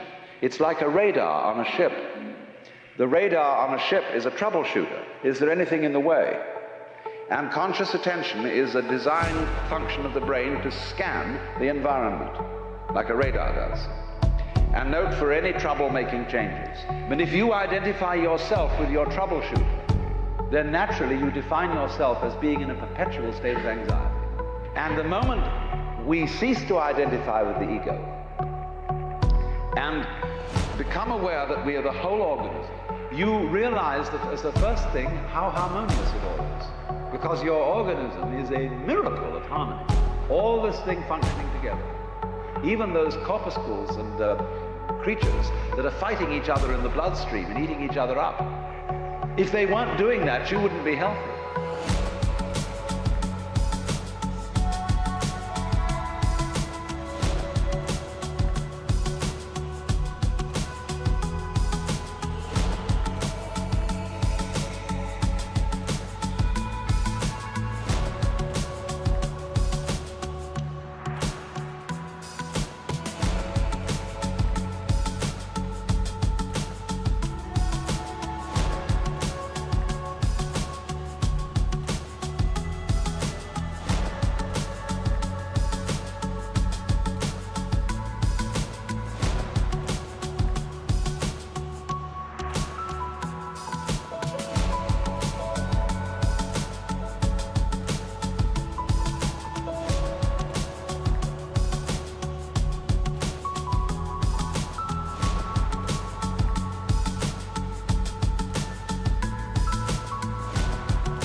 what is discord at one level of your being is harmony at a higher level. And you begin to realize that, and you begin to be aware too that the discords of your life and the discords of people's life, which are a fight at one level, at a higher level of the universe, are healthy and harmonious. And you suddenly realize that everything that you are and do is at that level as magnificent and as free of any blemish as the patterns in waves, the markings in marble, the way a cat moves.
And that this world is really okay and can't be anything else, because otherwise it couldn't exist. But the reality underneath physical existence, or which really is physical existence, because in my philosophy there's no difference between the physical and the spiritual. These are absolutely out-of-date categories. It's all process. It isn't stuff on the one hand and form on the other. It's just, it is pattern. Life is pattern. It is a dance of energy. So I will never invoke spooky knowledge. That is to say that I've had a private revelation, or that I have sensory vibrations going on a plane which you don't have. Everything is standing right out in the open. And it's just a question of how you look at it. So you do discover, when you realize this, the most extraordinary thing to me that I never cease to be flabbergasted at whenever it happens to me. There has to be faith which is not expressed in things to which you cling, in ideas, opinions to which you cling in a kind of desperation. Faith is the act of letting go, and that must begin with letting go of God. Man is a little germ that lives on an unimportant rock ball that revolves about an insignificant star on the outer edges of one of the smaller galaxies. But on the other hand, if you think about that for a few minutes, I am absolutely amazed to discover myself on this rock ball. But you can always wake up.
Some people will use a symbolism of the relationship of God to the universe, wherein God is, say, brilliant light,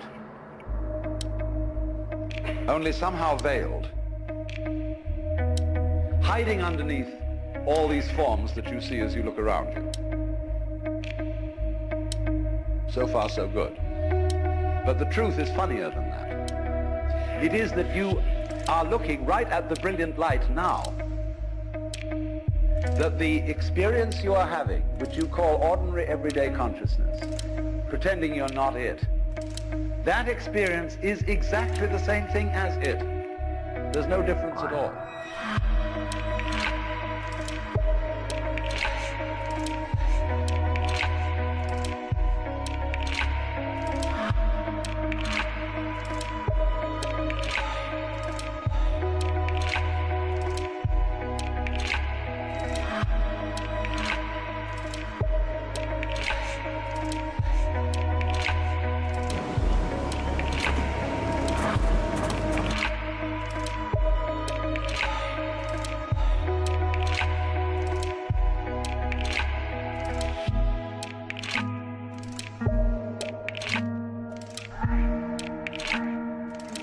That's the great discovery. In other words, when you really start to see things, and you look at an old paper cup, and you go into the nature of what it is to see, what vision is, or what smell is, or what touch is, you realize that that vision of the paper cup is the brilliant light of the cosmos. See, the source of all light is in the eye. If there were no eyes in this world, the sun would not be light. You evoke light out of the universe. In the same way, you, by virtue of having a soft skin, evoke hardness out of wood. Wood is only hard in relation to a soft skin. It's your eardrum that evokes noise out of the air.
You, by being this organism, call into being the whole universe of light and color and hardness and heaviness and everything, you see?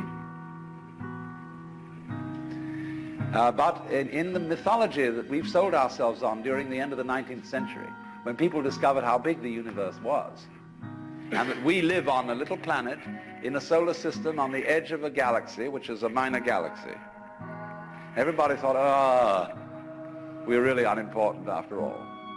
God isn't there and doesn't love us, and nature doesn't give a damn. And we put ourselves down, see? But actually, it's this little funny microbe, tiny thing, crawling on this little planet, that's way out somewhere, who has the ingenuity, by nature of this magnificent organic structure, to evoke the whole universe out of what would otherwise be mere quanta. There's jazz going on. But you see, this little ingenious organism is not merely some stranger in this. This little organism on this little planet is what the whole show is growing there, and so realizing its own presence.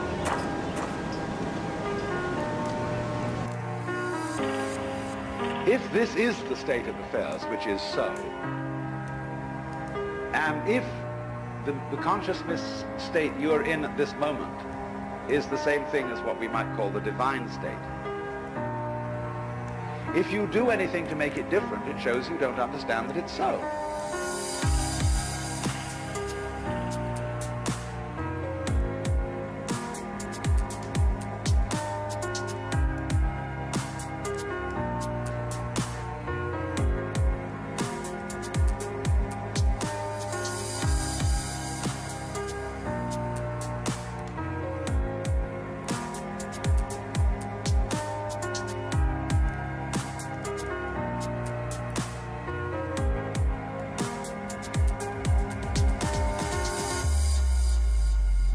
You are getting in your own way.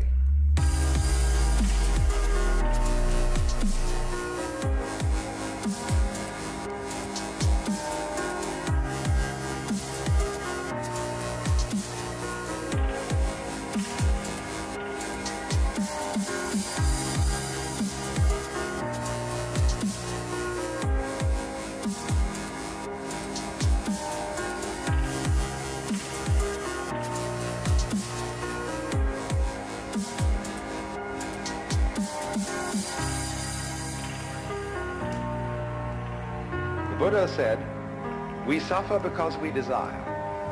If you can give up desire, you won't suffer. But he didn't say that as the last word. He said that as the opening step of a dialogue.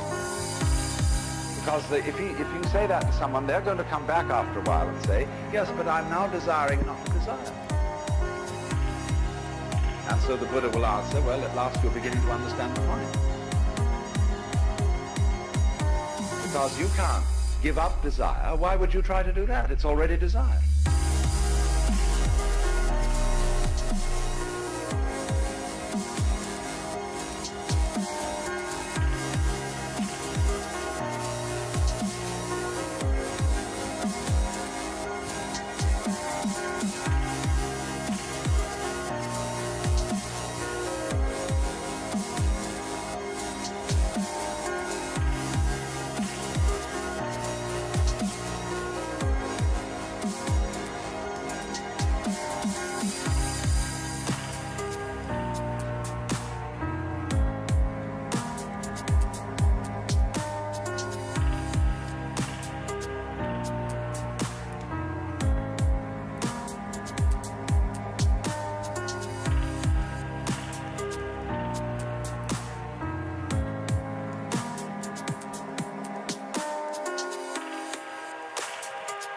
So in the same way, you say, you ought to be unselfish, or to give up your ego. Let go, relax. Why do you want to do that? Just because it's another way of beating the game, isn't it? But the moment you see you hypothesize that you are different from the universe, you want to get one up on it. But if you try to get one up on the universe, and you're in competition with it, it means you don't understand you are it. You think there's a real difference between self and other.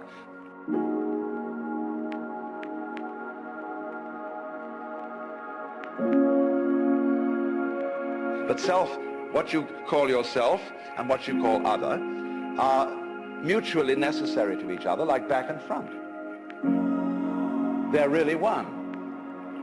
But just as a magnet polarizes itself in north and south, but it's all one magnet, so experience polarizes itself as self and other, but it's all one. So if you try to make the North Pole get the mastery of it, or the South Pole get the mastery of the North Pole, you show you don't know what's going on.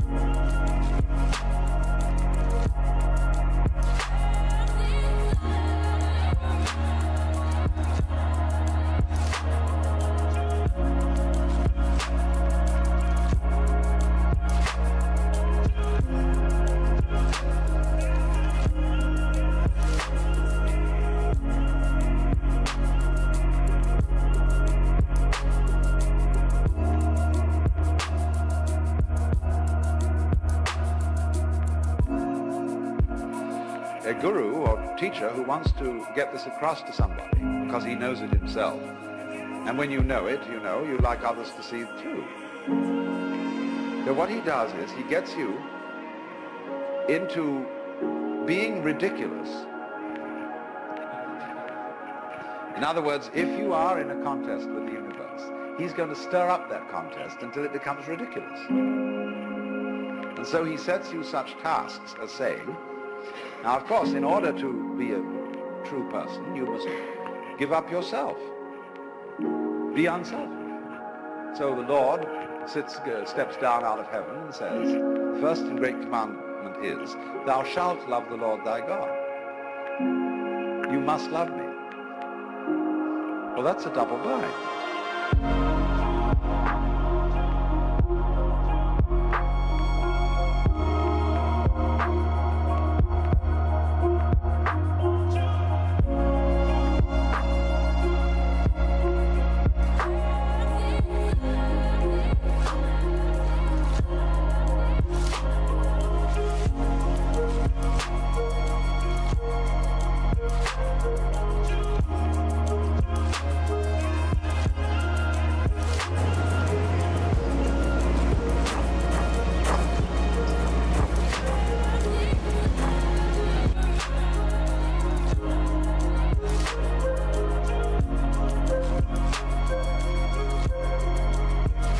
Love on purpose.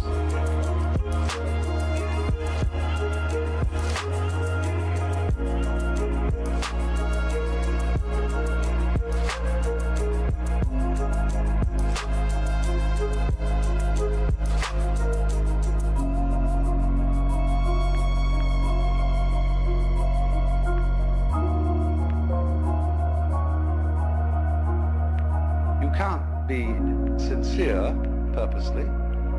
But if a person really tries to do it, so, this is the way Christianity is rigged, you should be very sorry for your sins. And though everybody knows they're not, but they think they ought to be, and so they go around trying to be penitent or trying to be humble. And they know the more assiduously they practice it, the phonier and phonier the whole thing gets. If you think you have a problem, you see, and that you're an ego and that you're in difficulty, the answer that the Zen master makes to you is, show me your ego. I want to see this thing that has a problem. You won't be able to find it.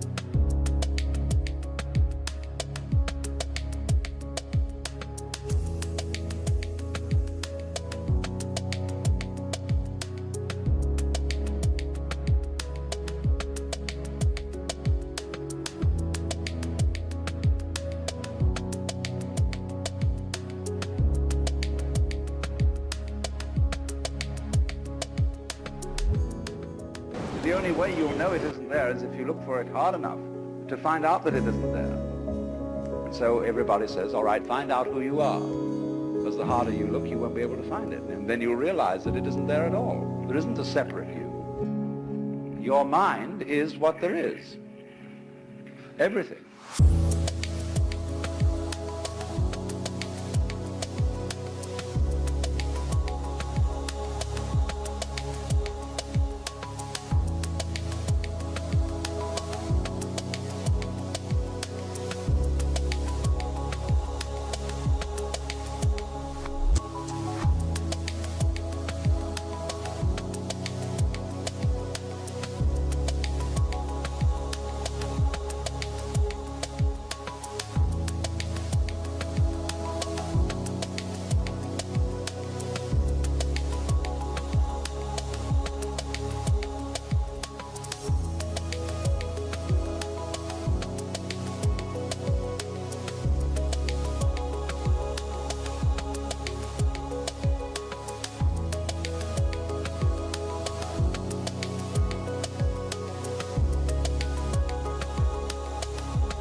Let's say we take as the basic supposition, which is the thing that one sees in the experience of Satori or awakening or whatever you want to call it, that this now moment in which I'm talking and you're listening is eternity. That although we have somehow conned ourselves into the notion that this moment is rather ordinary and that we may not feel very well and that we're sort of vaguely frustrated and worried and so on, and that it ought to be changed. This is it. So you don't need to do anything more. But the difficulty about explaining that is you mustn't try not to do anything, because that's doing something.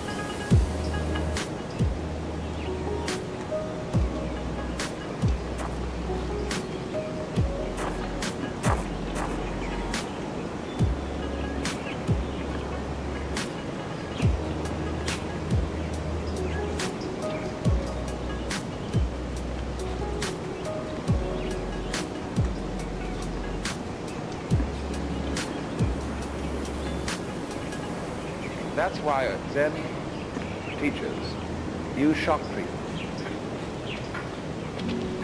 to sometimes either hit people or shout at them or create a sudden surprise. Because it is that jolt that suddenly brings you here. See, there's no road to here because you're already there.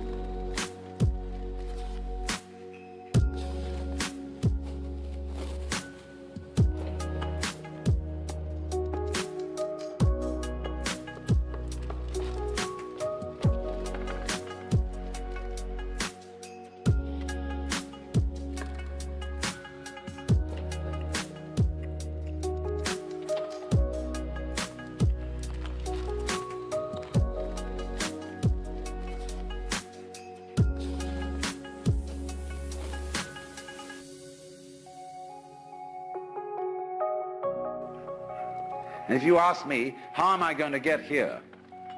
It'll be like the famous story of the American tourist in England who asked some yokel the way to Upper Tuddenham, a little village.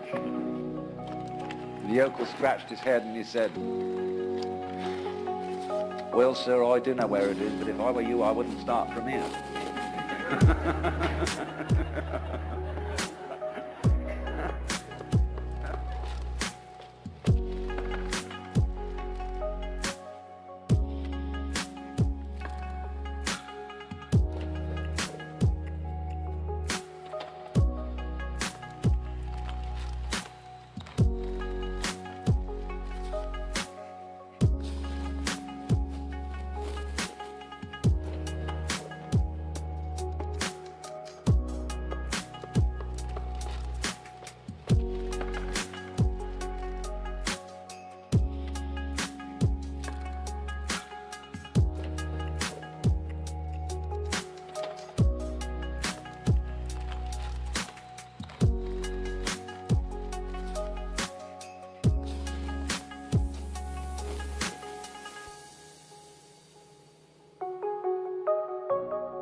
So you see, when you ask, how do I attain the knowledge of God?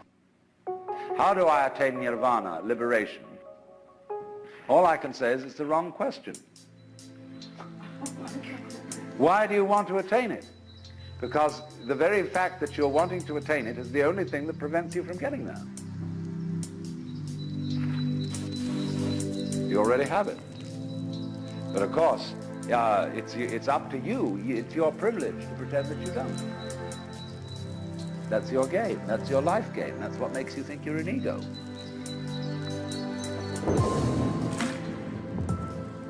And when you want to wake up, you will. Just like that. you're not awake, it shows you don't want to. You're still playing the hide part of the game. You're still, as it were, the self, pretending it's not the self. And that's what you want to do.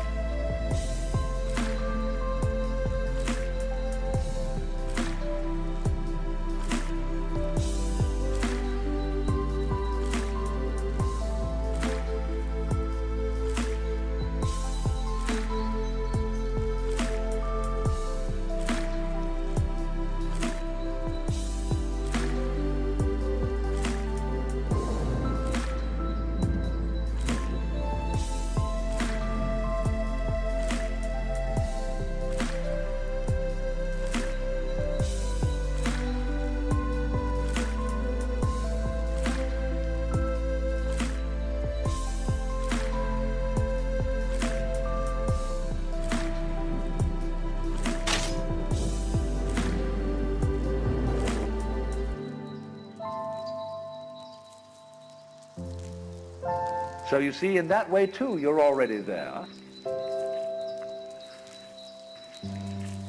When you understand this, a funny thing happens.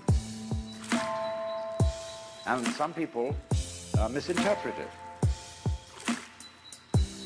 You will discover, as this happens, that the distinction between voluntary and involuntary behavior disappears. You will realize that what you describe as things under your own will feel exactly the same as things going on outside you. You watch other people moving and you know you're doing that, just like you're breathing or circulating the blood.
If you don't understand what's going on, you're liable to get crazy at this point and to feel that you are God in the Jehovah sense.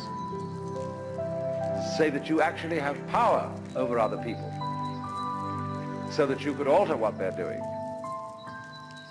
and that you are omnipotent in a very crude, literal kind of Bible sense, you see? And a lot of people feel that and they go crazy. They have to put them away. They think they're Jesus Christ and that everybody ought to fall down and worship. That's only they got their wires crossed. They haven't been able to, this experience happened to them, but they don't know how to interpret it. So be careful of that. Jung calls it inflation. People who get the holy man syndrome, that I suddenly discovered that I'm the Lord and that I'm above good and evil and so on, and that therefore I start giving myself airs and graces. But the point is everybody else is too. If you discover that you're that, then you ought to know that everybody else is.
most people think when they open their eyes and look around that what they are seeing is outside. It seems, doesn't it, that you are behind your eyes, and that behind the eyes there is a blank. You can't see it all. Turn around and you see something else in front of you. But behind the eyes there seems to be something that has no color. It isn't dark, it isn't light. But what is that behind your eyes?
Well, actually, when you look out there and see all these people and things sitting around, that's how it feels inside your head. The color of this room is back here in the nervous system, where the optical nerves are at the back of the head. It's in there. It's what you're experiencing. What you see out here is a neurological experience.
Now, if that hits you, and you feel sensuously that that's so, you may think that then therefore, the external world is all inside my skull.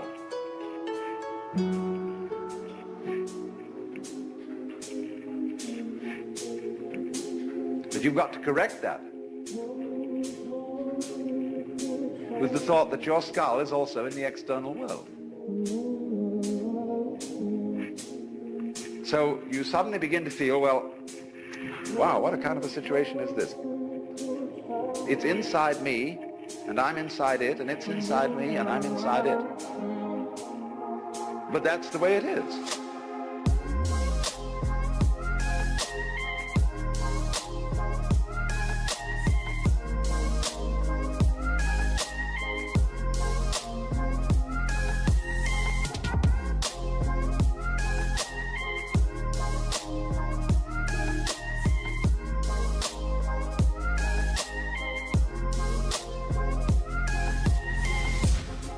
This is what you could call transaction rather than interaction between the individual and the world. Just like, for example, in buying and selling, there cannot be an act of buying unless there's simultaneously an act of selling and vice versa. So the relationship between the organism and the environment is transactional. The environment grows the organism, and in turn the organism creates the environment. The organism turns the sun into light, but it requires there to be an environment containing a sun for there to be an organism at all. And the answer to it is simply they're all one process.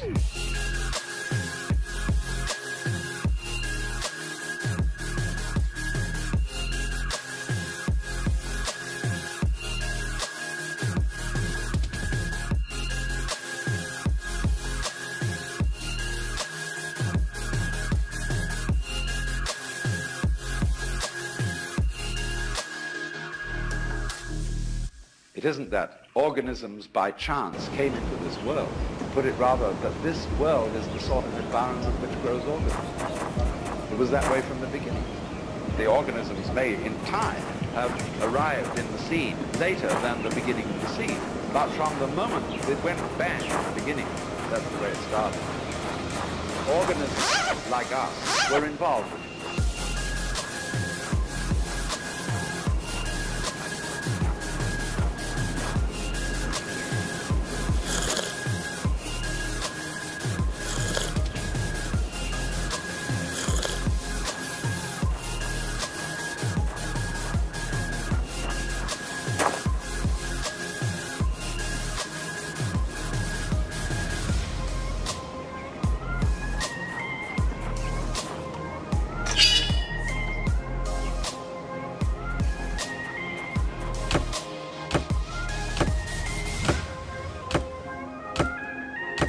You see, look here, let's take the propagation of an electric current. I can have an electric current running through a wire that goes all the way around the Earth. And here we have our power source. Here we have a switch. All right. Here's the positive pole. Here's the negative pole. Now, before that switch closes, the current doesn't exactly behave like water in a pipe. There isn't current here waiting to jump the gap as soon as the switch is closed. The current doesn't even start until the switch is closed from the positive pole. It never starts unless the point of arrival is there. Now, it will take an interval for that current to get going, and the circuit sort of going all the way around the Earth. It's a long run. But the finishing point has to be closed before it will even start from the beginning. In a similar way, although in the development of any physical system, there may be billions of years between the creation of the most primitive form of energy and then the arrival of intelligent life. That billions of years is just the same thing as the trip of the current around the wire. It takes a little time.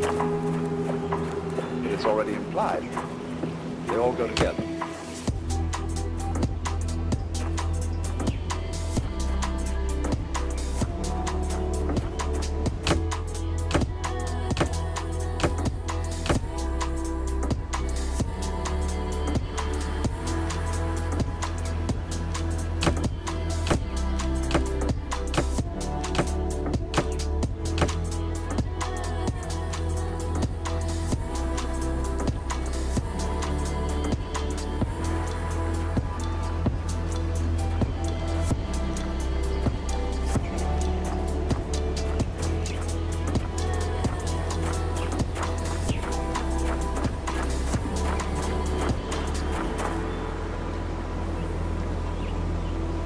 Our common sense has been rigged, you see, so that we feel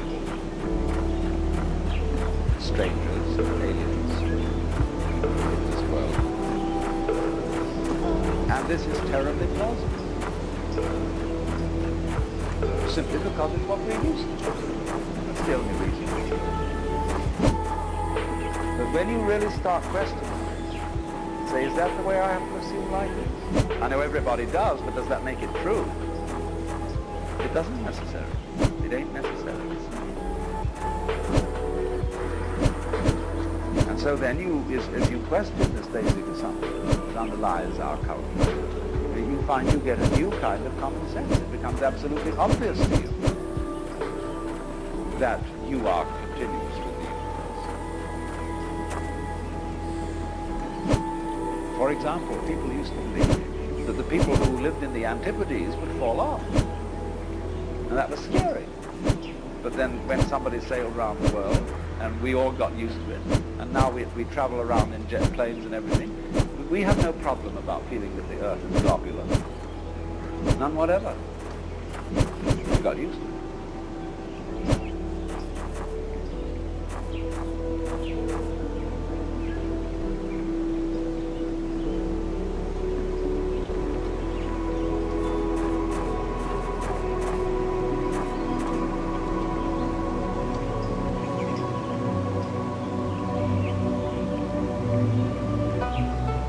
So in the same way, Einstein's relativity theory, curvature of the propagation of light, that began to bother people when Einstein started talking like that. But now we're all used to it.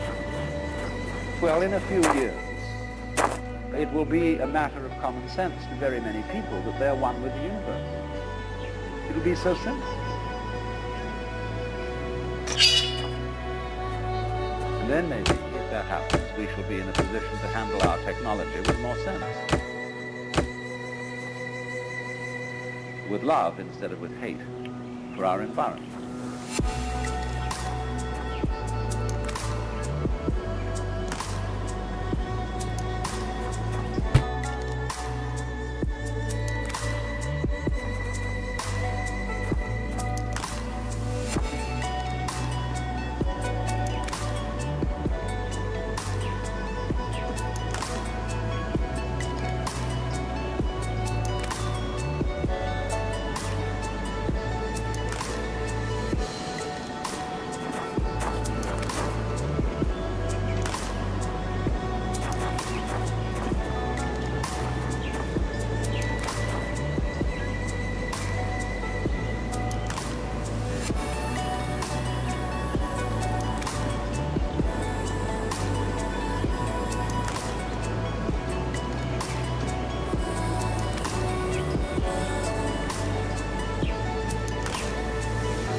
Here we have fantastic wealth, you know, and we have the technological possibility of making everybody on Earth the enjoyer of an independent income. We can't do it because people say, where's the money going to come from? Because they think money makes prosperity. It's the other way around.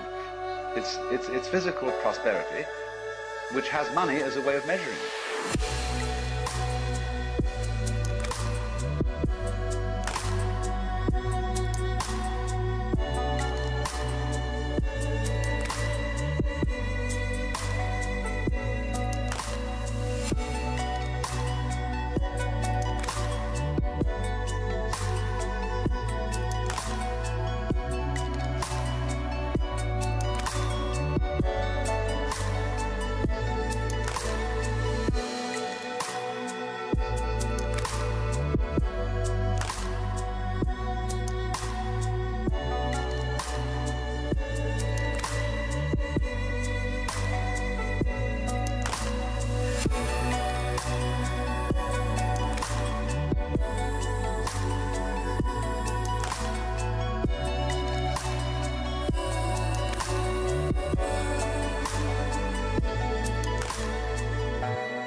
People think money has to come from somewhere, like hydroelectric power or lumber or iron, and it doesn't. Money is something we invent, like inches. So you remember the Great Depression? When there was a slump? And what did we have a slump of? Money.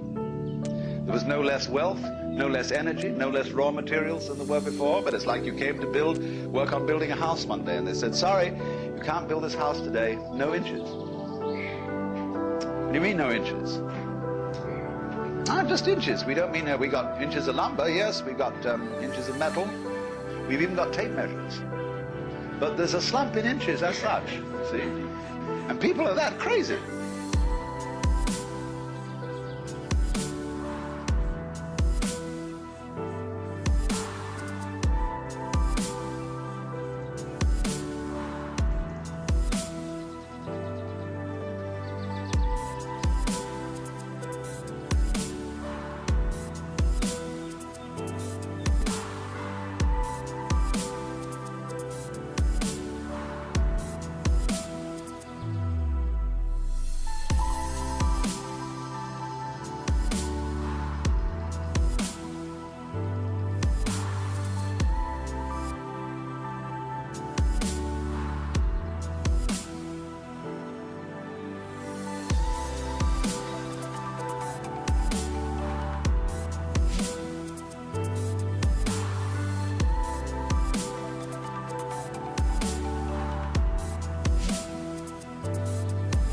They can have a depression because they've got no inches to go around, no dollars.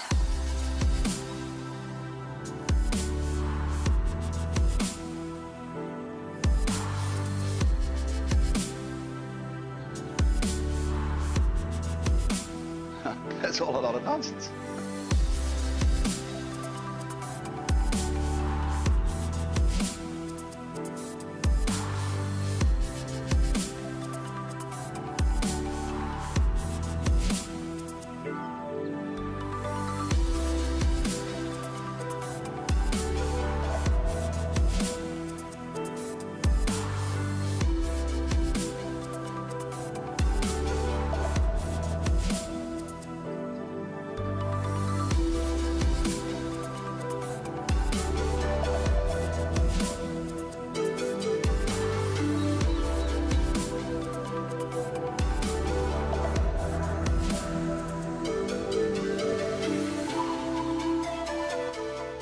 But you see, because we get thinking backwards, and making the metaphysical tail wag the dog, making the law rule things, whereas it doesn't. It's a way of measuring what happens.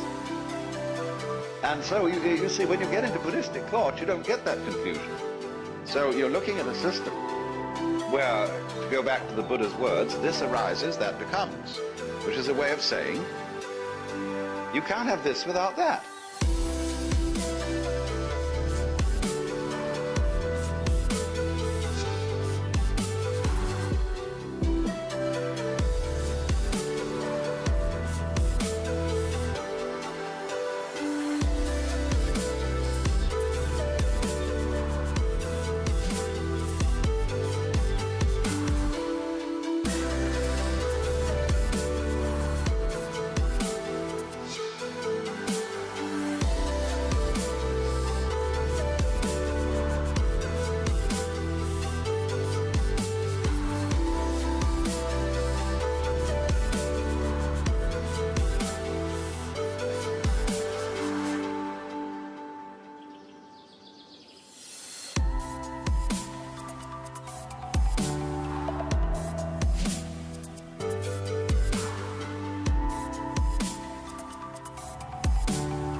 And the difficulty we have in seeing this to be so is that we think in an either-or way, which is what is called dualism in Hindu-Buddhist thought, and that liberation is being free from dualism.